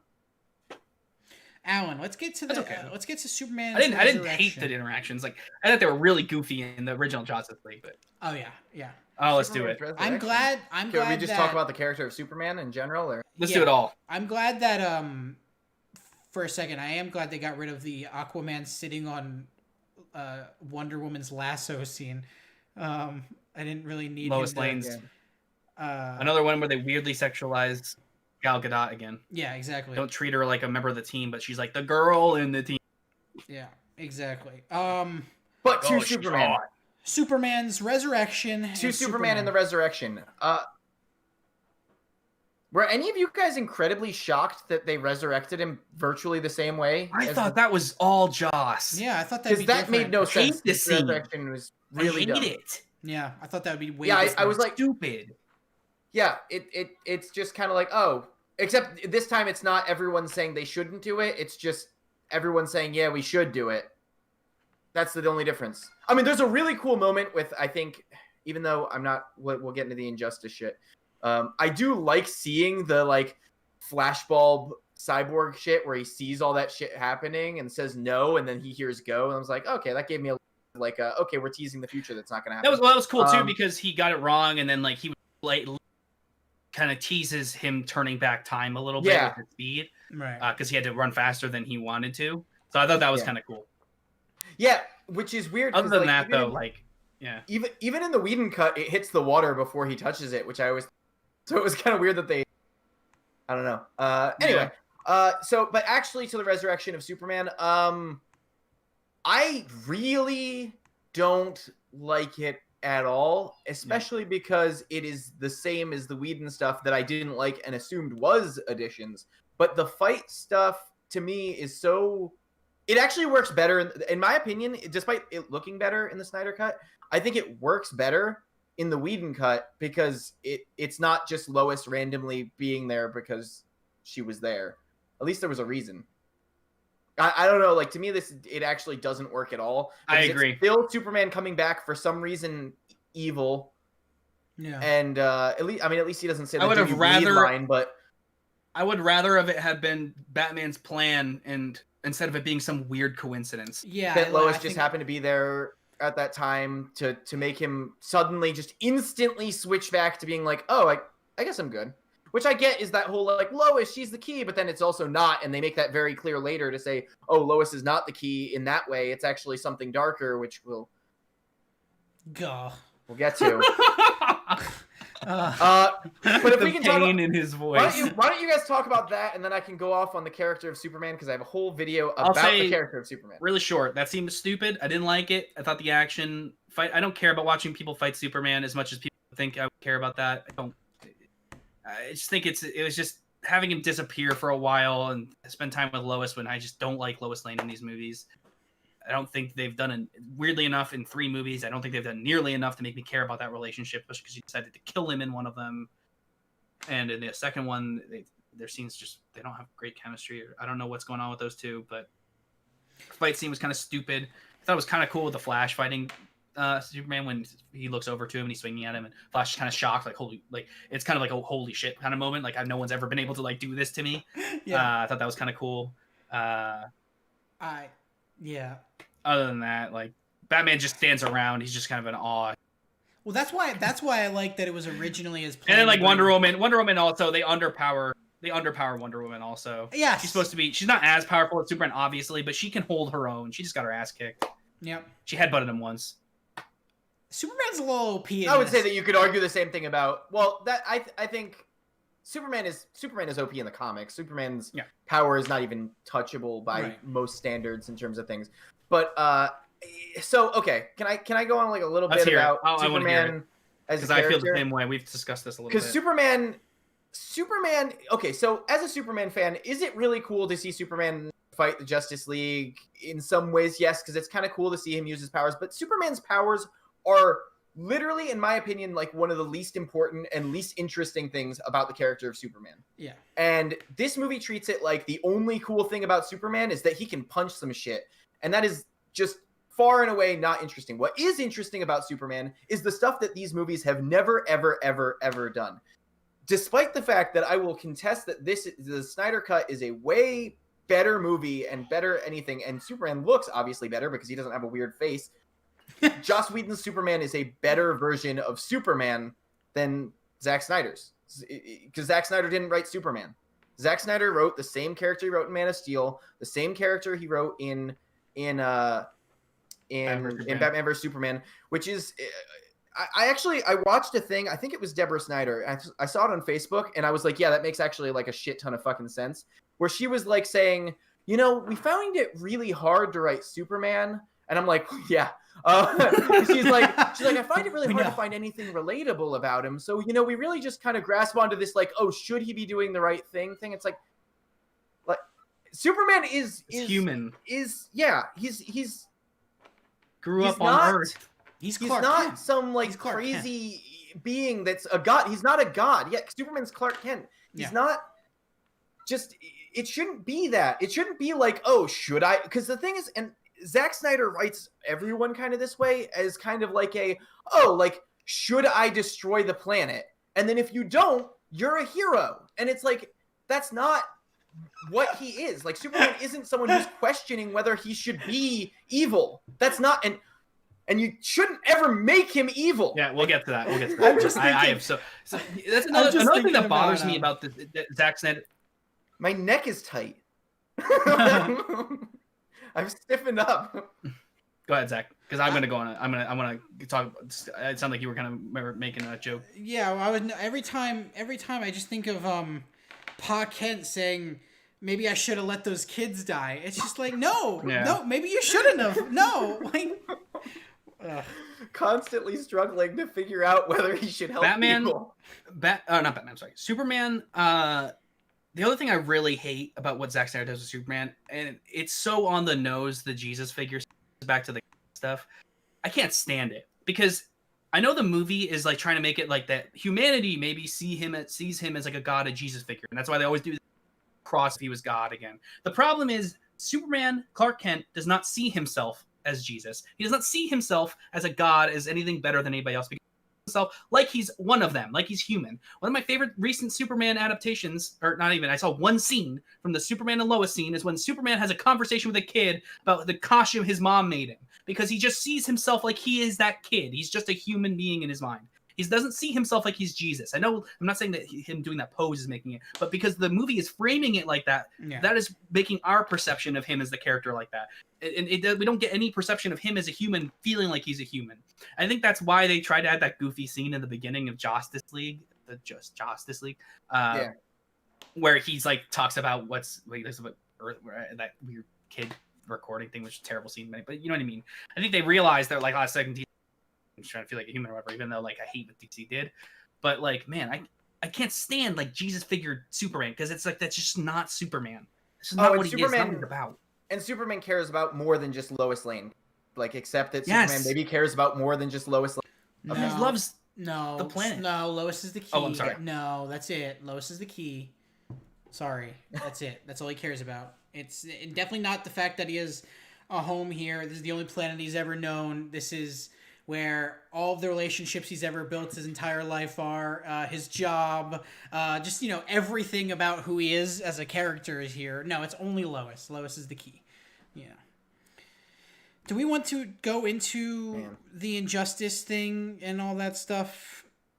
Or, I mean, because we're basically done other than the ending. Let's just do the ending and then hop over to it, right? Yeah, Okay. Let's do the ending, quick, talk and then we'll hop into the epilogue and Injustice shit.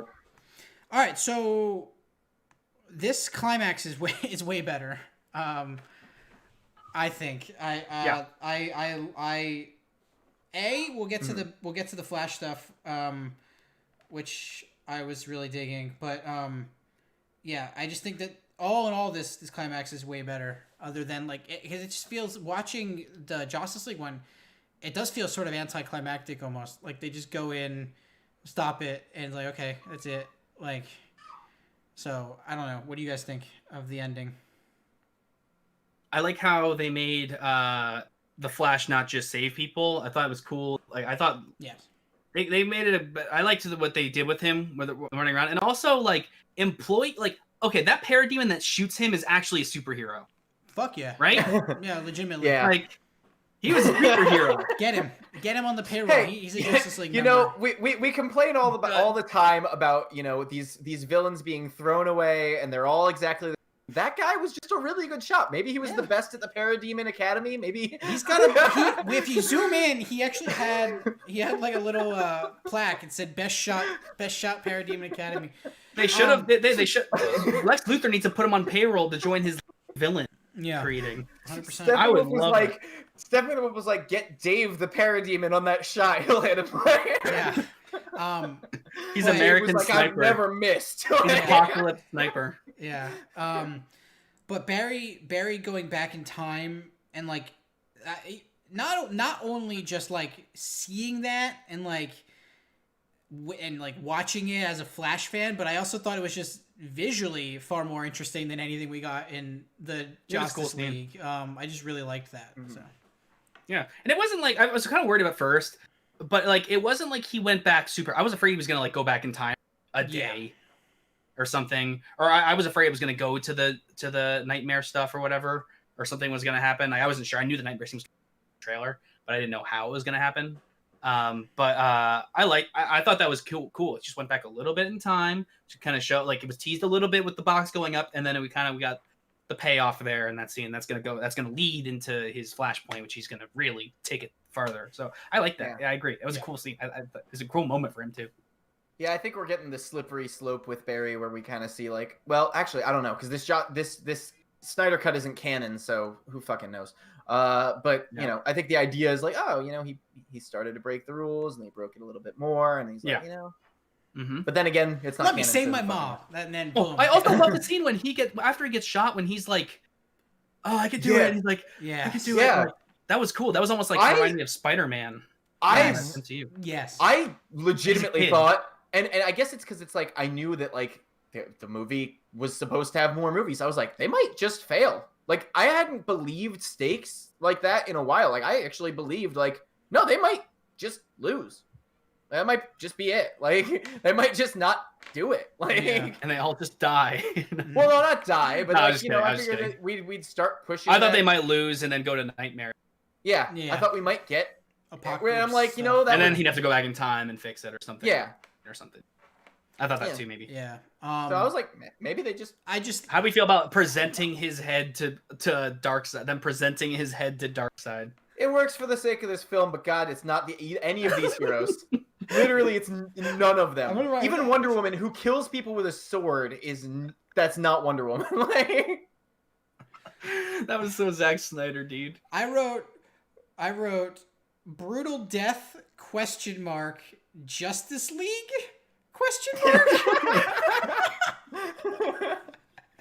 Yeah, like part of you wants to be like, oh, that's badass, but then part of like you're kind of like, yeah, but that's not with these characters. Like they already beat him. Yeah, I don't get that one. I don't know. Yeah, it was just. I don't see Superman. I love how it's Wonder like you always see these team up attacks in all these like team up movies where it's like they all use their powers and shoot their beams at the guy, and this one was the brutal one where they cut his. Put it through the portal to his boss. He was already dead too, so to it me, was literally just to be like. This felt like your whole team teabagging on somebody you killed in like a video game, you know? Yeah, after like the game, like you're in Valorant, it's 5v1. But you all just toy with him and then teabag him after or something. Yeah, exactly. Overkill him. But all in all, I as far as the Flash goes, I'm just glad he's not like Dostoevsky and like that's all he has. Yeah, He just helps those people escape, and Superman he just outshines him. As a Flash fan, I'm a big fan of this finale here. But also Cyborg. Not impressed. When Superman in his black suit that he needed for comic reasons, because there's literally no other reason that he wore the black suit other than there's comic. He walked right past the colored suit. Yeah. He's just like, yeah, I guess I'll just wear the black one this time. And then he wears it at the end too. It's like, wait, so the hopeful Superman is the one that's not in color? Yeah. Oh god. Whatever. I really thought it was gonna be completely played out differently. Same. I'm hungry to get into this epilogue, guys. Yeah, so let's go epilogue. Let's get into the epilogue. Let's talk about the epilogue and Jim Carrey's The Joker. I'd love to talk about it. Because that's exactly what he felt like to me. But, all right. Wait. The first epilogue. What's the first? The major. We can work our way through the epilogue. Okay, so there's the beginning parts of the epilogue that actually are a lot of the stuff we already saw from Joss Whedon. We have the Superman, which is awesome. I'm happy that they did that. I'm happy that wasn't just a Whedon thing, even though, again, I don't really see the Black S as being the predominant hopeful Superman, but whatever. I was excited to see it as a Superman fan, but I was like, if we were going to do him in the future, I probably would keep him in the red and blue. We saw Cyborg actually making the machine so he could actually hear his father speak. He fixed the recorder and heard his father speak. Yeah. Flash had that awesome scene with Billy Crudup, which we kind of talked about earlier, but about him getting the job and Billy Crudup going crazy at the jail, and then they're gonna mace you again, and it's like, oh my gosh, that's so great. I loved it. I'm so sad about Billy Crudup now. Why'd you have to? Did Diana have an epilogue scene? We got the introduction of Adam for some reason in this movie that had to happen. Oh yeah, he was introduced. I remember when I first saw him, I was like, oh shit, they put Adam in this movie. Ryan Choi. Yeah, Ryan Choi. So. Yeah. Oh, they introduced that they were gonna, I guess, build a Justice League headquarters. They did that in the original one too, yeah. Oh yeah, was that in the original? I don't remember. Okay. I think Batman has one extra line or something like that, like "God help us" or something, and it's like, okay. Yeah, I guess that added an extra 30 seconds on your cut. Zack Snyder really fought for that one. God help us. Diana stood with the arrow in her hand, looking out over the water. Then we got then we got the yacht scene with Deathstroke and Lex Luthor. We needed that because we're gonna use Deathstroke later. Let's talk about that for a second. In the Zach, you and I at that point were laughing around. Stupid the Justice League was, and we were just like, whatever. We loved that scene. Yes. Because the movie was so campy and stupid. We're like, yeah, just do it. Yeah. Just go and do it. I was shocked this wasn't Joss. I was shocked this was Tonally, I thought it was Joss. This is insanity. Tonally, this is insane. This does not fit at all in this movie. Well, it's about to take a deep fucking dive off the deep end. So. This scene is so stupid in this movie. It's so funny how I like the content. This is the of earlier. We're like, oh, the context makes the scenes better. The context made this scene worse. I'm watching them cut off Steppenwolf's head, and then afterwards, you have Lex Luthor bringing in Deathstroke to be like, we want to start a league of our own. Oh, an eye for an eye. Yeah. Fuck you. Lex Luthor is also really hard to write, but no. Oh my god, this was such a hilarious scene, dude. Okay, but let's get into the big move meat on. and potatoes of the end game. That's not what it's called. Epilogue. I will say, I know we do have something to celebrate. Sorry, I can't get over the Deathstroke scene. All right. Okay, but now we get into, without explanation that it's an actual dream at first, just like the Zack Snyder's Mad Max, I guess. Yeah, dude. Oh my god. What a fucking ragtag group of homies. we got Deathstroke, Mara, Batman, Cyborg, Flash, and the Joker. Oh yeah, I'm sorry. I don't know why I ignored Flash and the Joker. Let's walk through the scene. All right, so Batman, he's walking forwards. You see Cyborg's around. They're discussing, oh, we can't be found or whatever, and they introduce Jared Leto's Joker, who is noticeably less tatted up. Actually, you know what? I'm totally fine. I don't need any explanation. Just pretend that never happened. Ignore it. I'm not mad.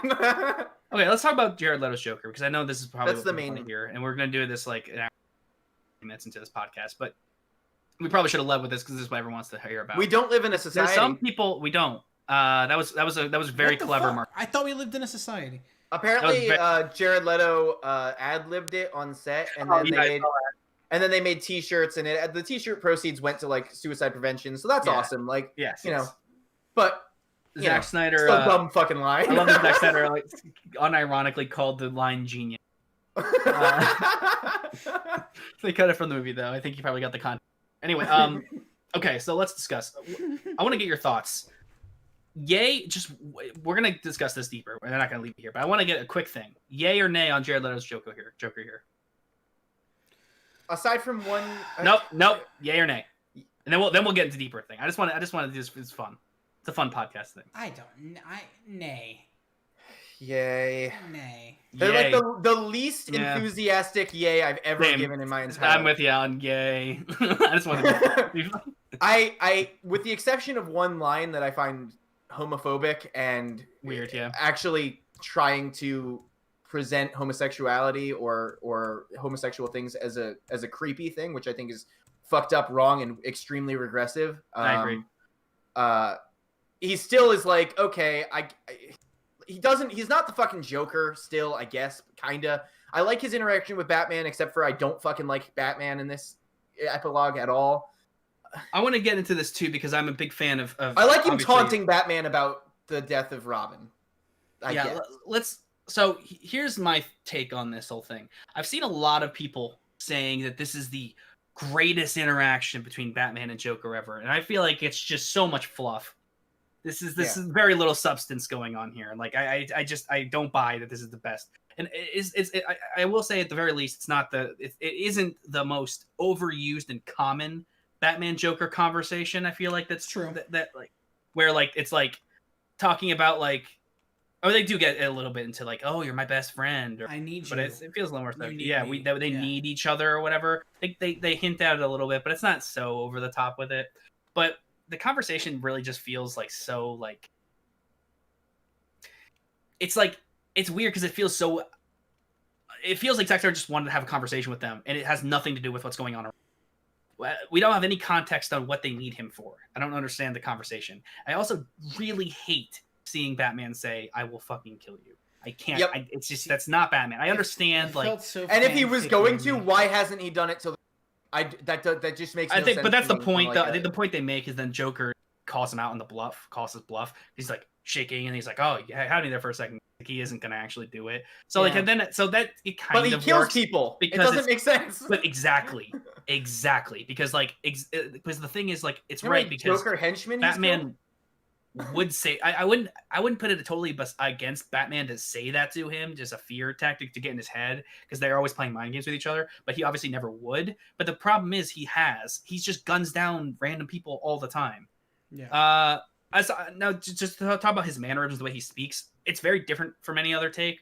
Do I like it or not? I don't know. It's okay. I actually don't hate it. I would have been interested to see them work off each other. He plays a gross Joker. Like we've had like I feel like every Joker before this has been a charismatic Joker, including his version, which wasn't charismatic, but he was trying to. This one was just a slimy, disgusting, gross Joker.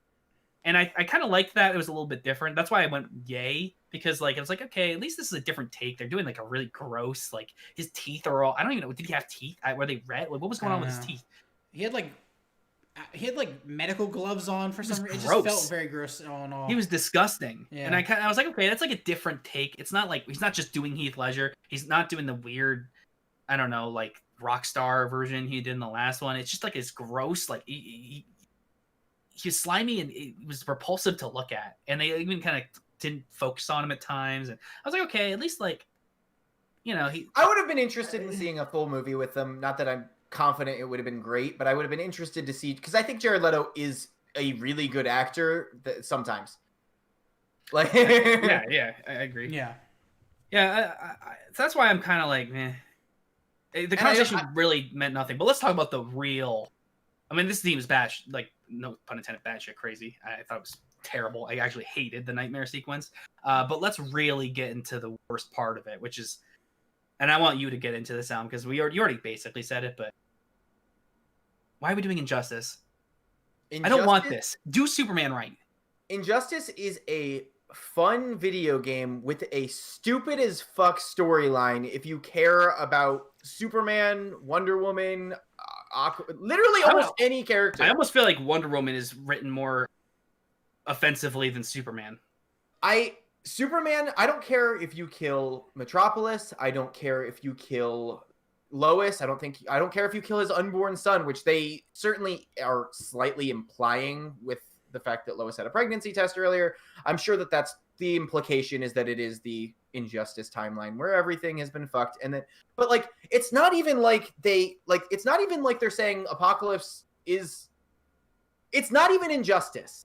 That's the thing that frustrates me, because it's Injustice is Superman goes totalitarian dictator evil, but he's like trying to do good. In this, they're like, yeah, I mean, if you killed Lois, I think Superman would become a psychopathic murderer. And they're like, that's our take on Superman. You guys agree? And everyone in the room was like, yeah, no, I think Superman at his core is he cares about one person, and if not, he is a homicidal maniac. It's absolutely mind-boggling to me that, and I'm sure, actually, to be fair, the studio said fuck no and switched it. So I guess it's not right. It's not right to say that the studio said yes on this, because they didn't. But it frustrates me that Zack has that he's the guy to bring Man of Steel, like that he's the guy that was picked to bring Superman, and his pitch for Superman, I have to believe from the beginning, was like, hey, I played this video game. And I think maybe Superman would join Darkseid if Lois died. I don't know if they're trying to imply that there's some sort of like... I don't know if this is connected to Darkseid. There's no implication of that. There's the Parademons. The Parademons. Parademons is a ship in the sky. Omega symbol. Yeah. That's right, yeah. There's that. So, there's another flashback where like I was gonna be honest, working together and stuff. I'm gonna be honest with you. I was so, after Batman vs Superman, I thought that was obviously, for one, I thought that was just I didn't think it was like a vision. I thought it was literally just he was paranoid. Yeah. But I thought if it was a vision, it was going to be a mixture of his paranoia and missing context. So I thought like when this scene was going to pop up here, we were going to learn that it was all Darkseid and Superman's actually not evil. And the whole point of this movie was that he needed, and Batman vs Superman, was that like Superman's good and he can be trusted. So why are we taking that all back and making Superman evil? Because Lois is the king. Why? I can't stand it. Why are we doing this? It's like please, can we get Superman right first one time before we try to turn him into an evil monster? He's not that.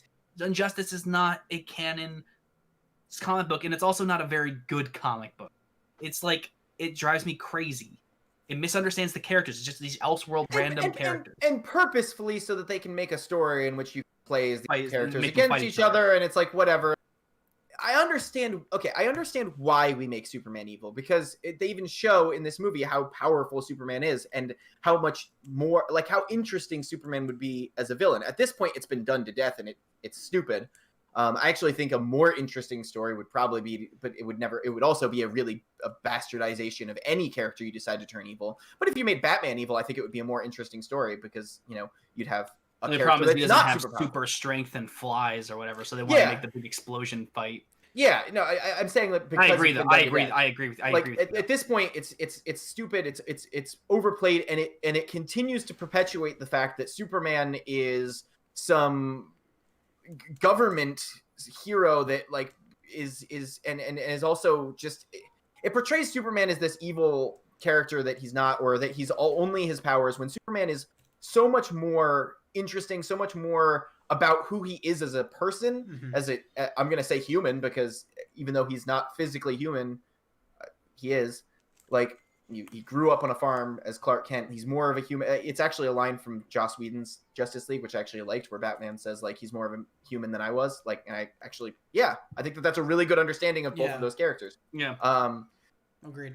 But yeah, no, I don't like it. It's whatever. By that point, I had accepted, like, hey, we're gonna evil Superman, whatever. Well, we're not, but It's not Superman. Well, I know, I meant for the sake of this movie. Thankfully, Yeah. that's like the main reason I'm like, all right, this is Can we- fun. I'm really happy we got to see this. I like this movie. I want to make that clear. I've been complaining a lot. I like this movie. This is a good movie. Same. I think it's good, but like, let's just like, this is a cool experiment thing we could just put in HBO Max, let people watch it, have fun with it, and just like find a way to just like move on. I don't want this. I Agreed. What I think is interesting about evil Superman is why is he then wearing the color suit? Yeah, apparently he's evil when he's in his. He's only at his most hopeful when he's black and silver.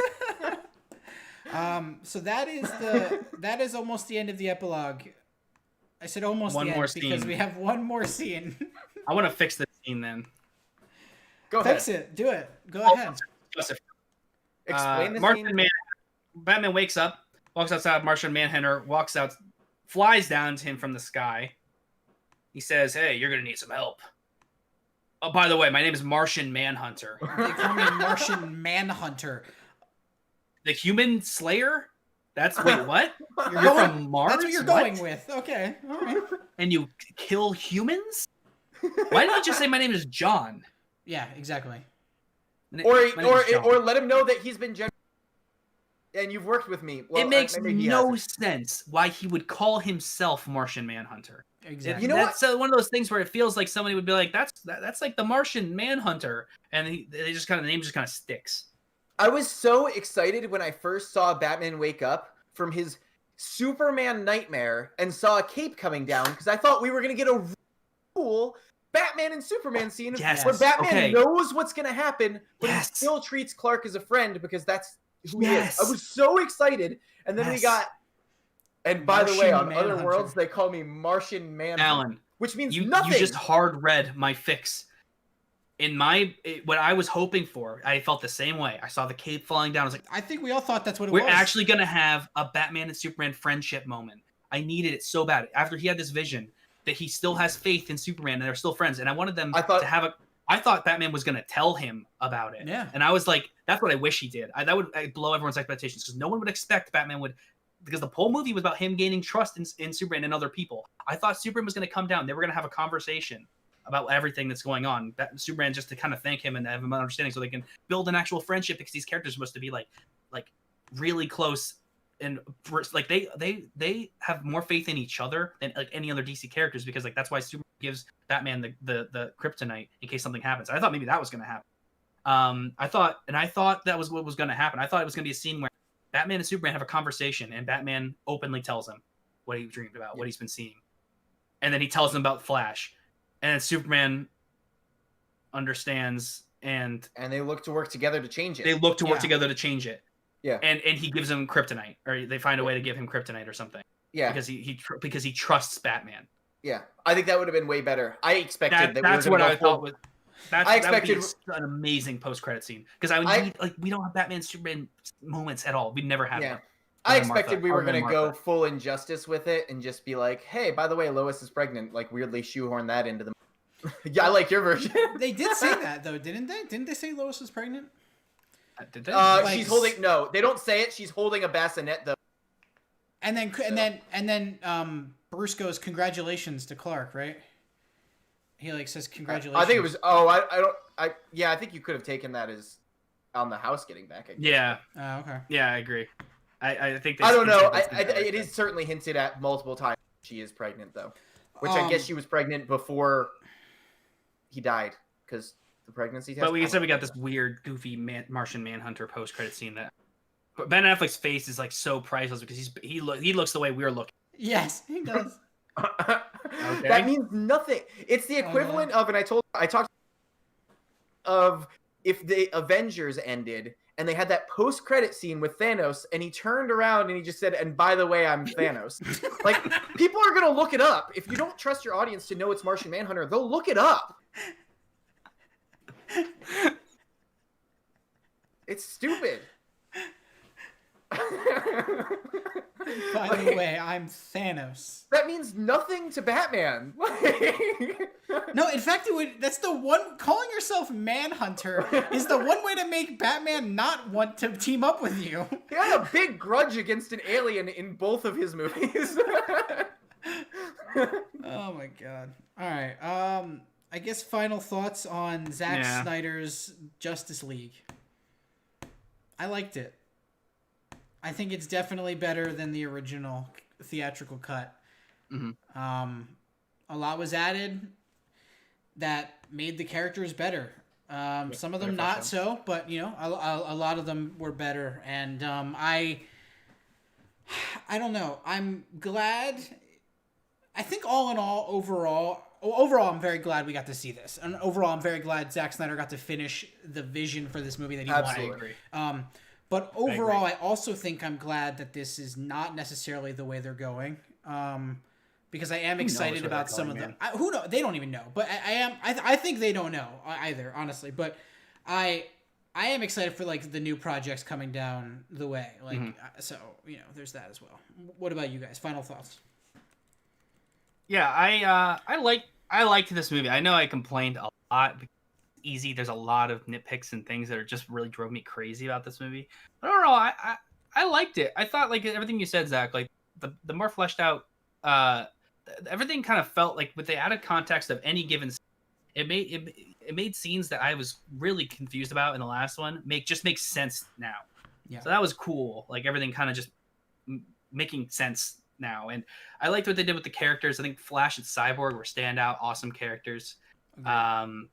Other than that, like Batman, Wonder Woman, you can take it or leave it. I did not like Aquaman or Superman in this movie, but what are you gonna do?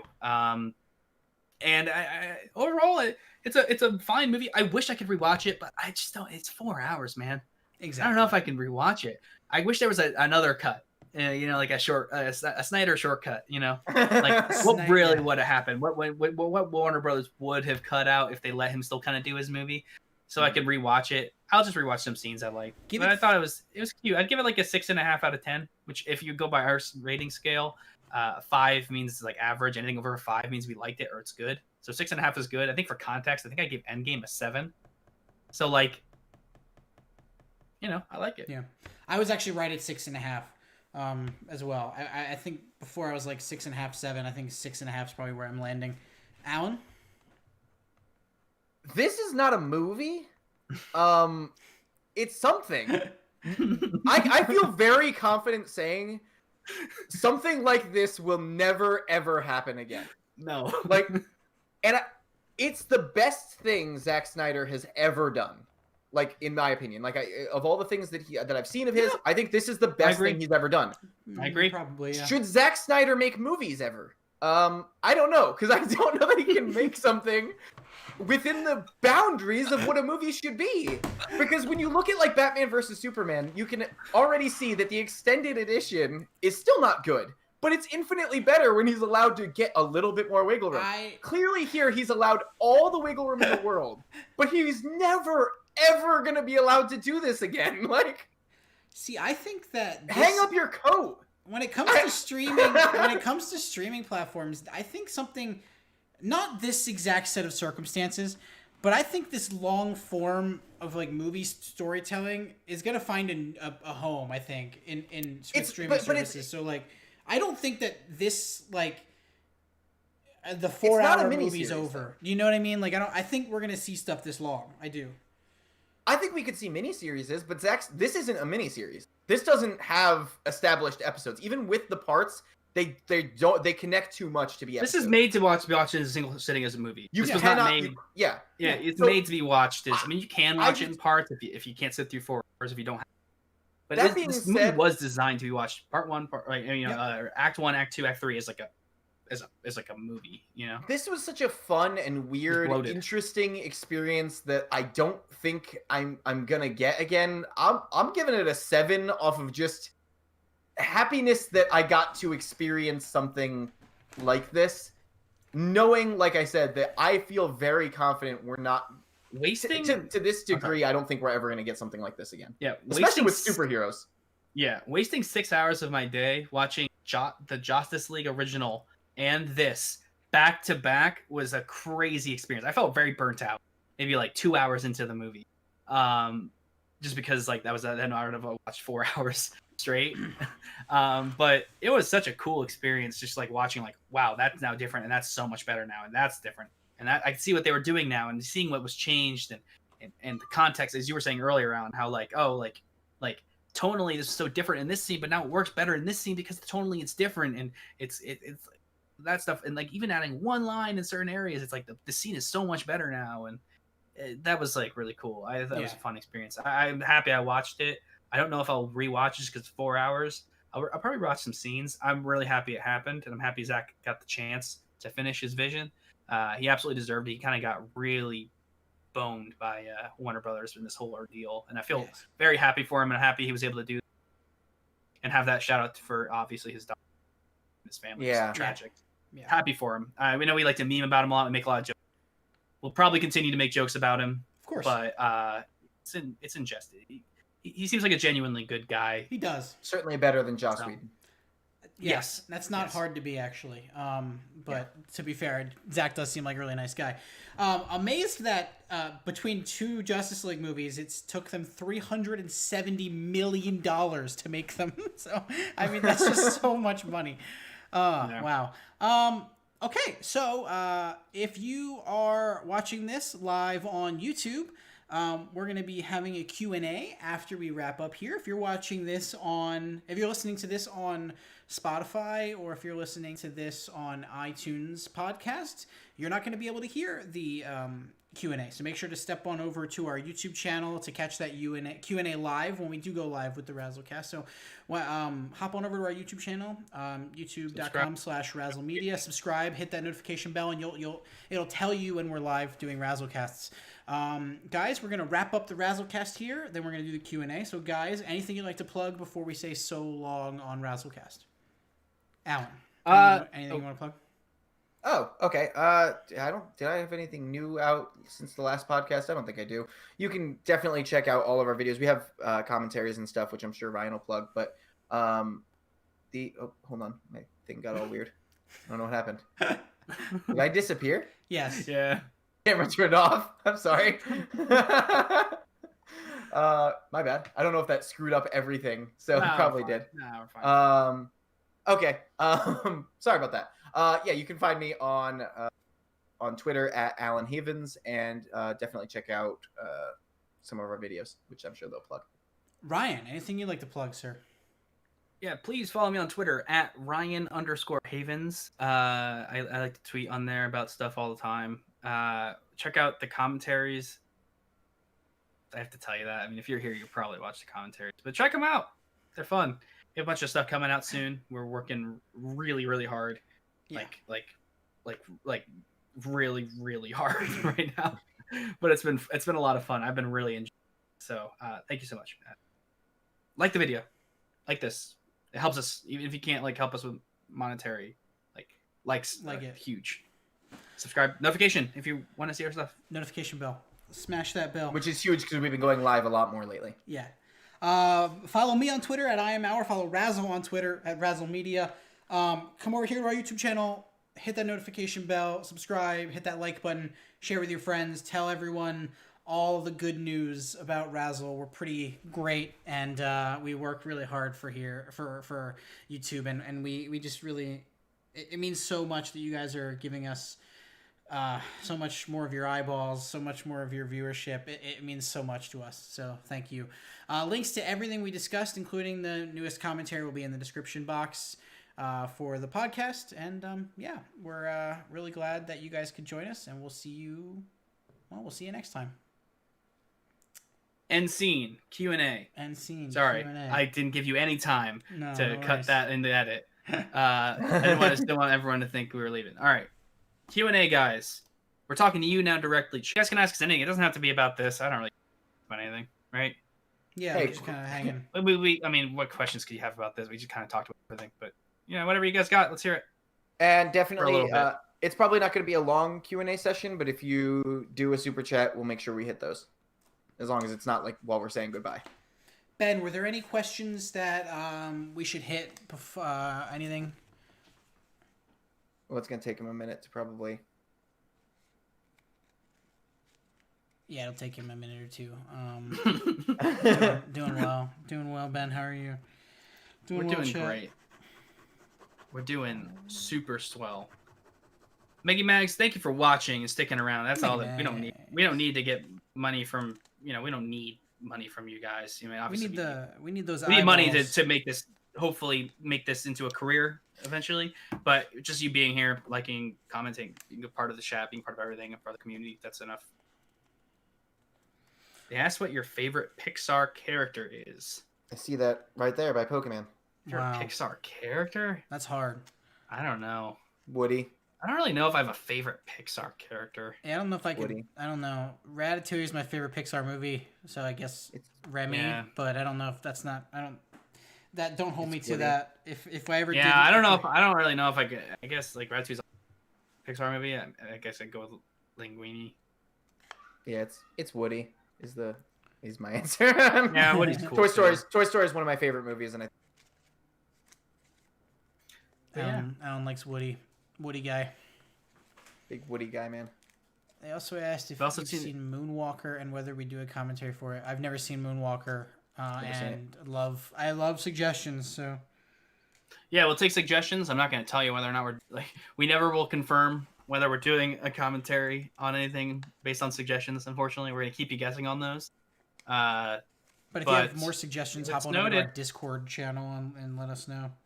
Yeah, I mean you can throw them here too. That's fine. But we're not gonna. We can't really answer. We'll tell you whether or not we've seen something. We'll tell you noted.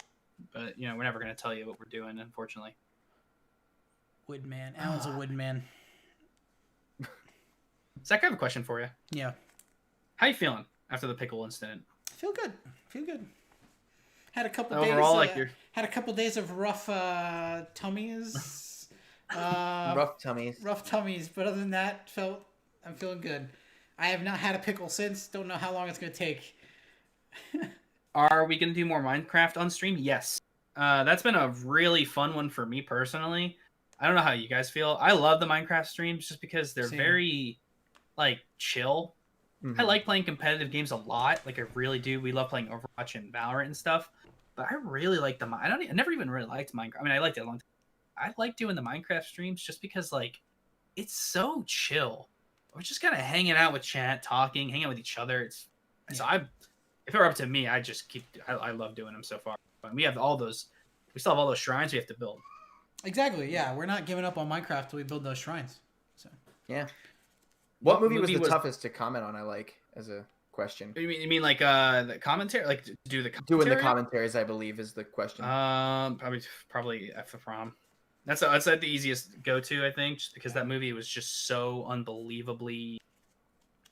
I was so shocked at how offensive it was. Yes. It's also only our second one, so that one's probably tough. But I also thought Jack and Jill was tough, not because of the Yeah. same reason, just because I was unexpected. how bad the movie was so unexpected. We kind of just went on our own tangents because the movie was just so all over the place. Yeah. So it was almost like so a lot of times we weren't commenting on the movie. We're just commenting what we were seeing. That's why if you watch the recent commentary, we weren't. It wasn't so much directed at what was going on in the movie. So like, that movie was surprised us how. Yeah, I don't know. Yeah, I thankfully haven't been on some of the ones that didn't have as much going on. So you guys were worried about like, oh, was there really a lot of interesting stuff to talk about? Even though I would always say that every time I see the edits of them, I'm like, these are great and hilarious.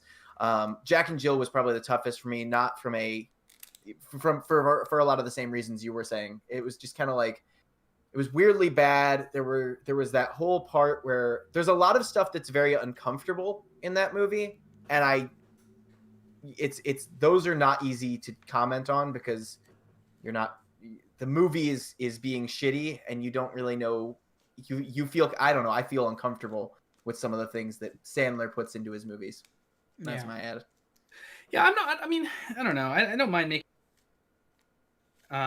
Obviously it's tough because you don't want to cross lines, obviously, or anything. And obviously I feel very uncomfortable about saying certain things or seeing certain things. So I can agree with you, Alan. But not quite as uncomfortable.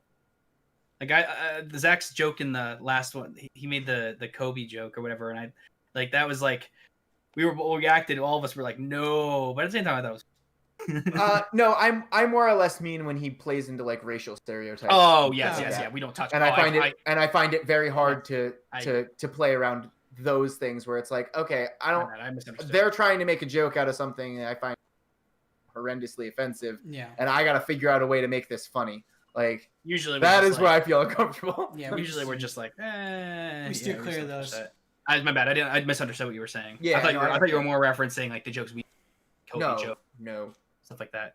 No, I agree. I don't. That stuff is Let's see. Oh, there's a bunch. Okay, so you guys should get drunk and play horror games for Halloween special. Super drunk.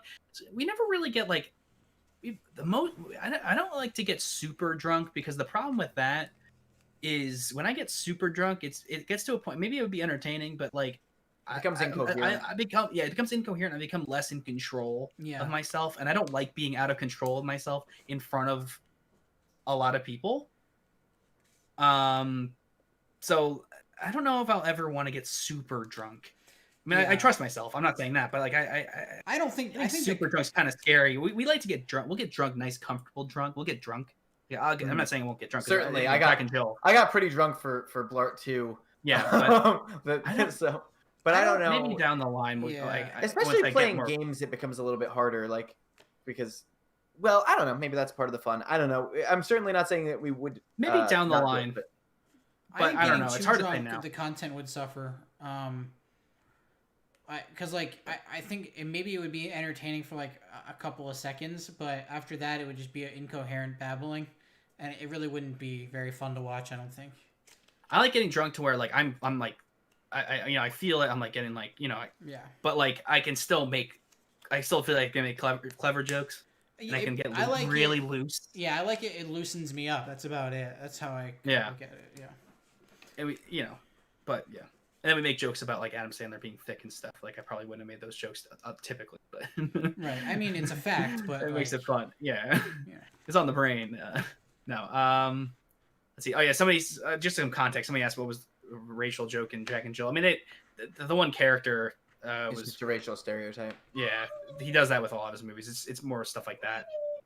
It's not like outright saying things. A lot of times it's more, and he made like Al Qaeda jokes and stuff. It was just like uncomfortable. Mm-hmm. Just started watching the other day. Love the videos. Keep up. Thanks so much, Bryson.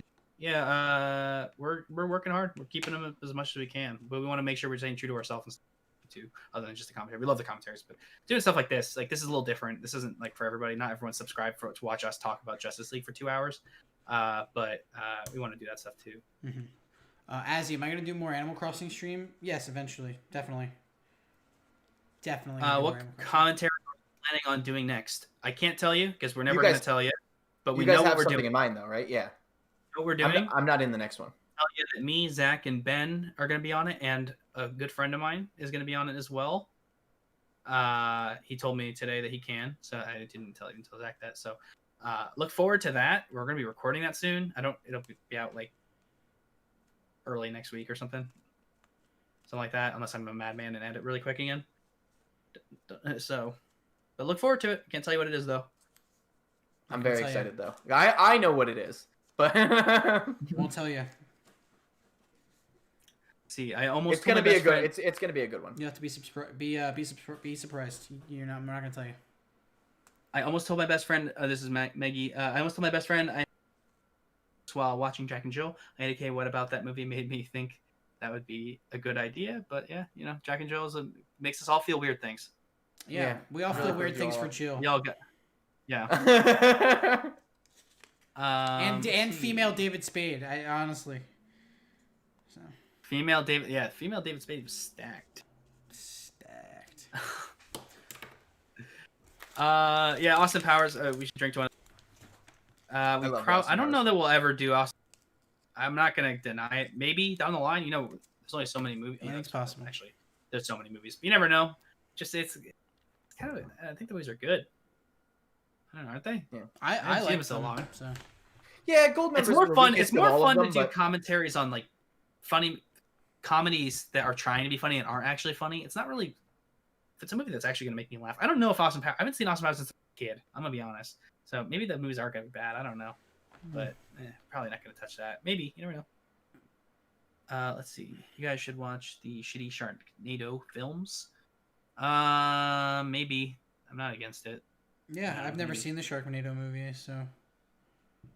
I've never seen any of them. My dad's telling me to watch them because I showed him The Room like earlier. Well, not today. Like 7 months ago, or whatever. And he loved it. And he was like, "You should watch Sharknado." Maybe. I think it might be trying too hard. Do you guys ever do the Stephen King drinking challenge for his movies? I'm not sure what that is. I'm not sure either. I don't know. Would that be something we do for the video?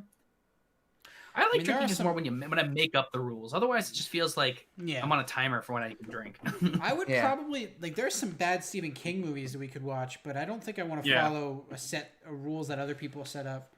That's one funny thing I've always seen too. I think it's hilarious. I've seen a couple of comments in some of our videos like, "Oh, you should post the drinking game rules in the thing so we can join along." We don't have rules. Yeah, we just drink. Make them up on the spot. So. I usually drink a few beforehand to start out like slightly buzzed, and then. Well, Alan's favorite rule for drinking games are drink if there's character growth. So he'll he will drink if there's character growth. And if there isn't character growth, I usually just make up character growth. What music do we listen to? That's a really good question. Pretty open. That's tough. I listen to. I like alternative indie. I like hip hop. I listen to a lot electronic sometimes. I like lo-fi a lot. I listen to a lot of lo-fi. It makes me feel good. Makes me chill. Yeah. Sometimes if I'm like working on something, or whenever I'm writing, I listen to lo-fi while I'm doing it. I don't know. You guys. You guys listen to? I'm right there with all that, but I've lately been listening to a little more folk music also. Not like normal folk, but like more indie folk. So I've been dealing that. I also really like R&B. Yeah, I listen to just a like lot. Frank Ocean and stuff. I listen, that's like that genre. I don't know. Yeah, I love like that kind of stuff too. I notoriously don't listen to a lot of music. I listen to a lot of music from like my childhood time, like 90s, early 2000s stuff, and then weirdly just like meme music, like Toad singing Chandelier or something like that. Alan's favorite artist is Goofy singing Evanescence. So yeah, good question though. Yeah, Posty's Ben. Yeah, I love Posty, man. Love him. Oh. All right, I think it's a good time to wrap it up. Yeah. All right. Well, thanks everyone. Good stuff, guys. We'll see. We'll be definitely going live later this week. So we will see you soon. Thanks. Thanks for sticking around for the whole thing, guys. See ya.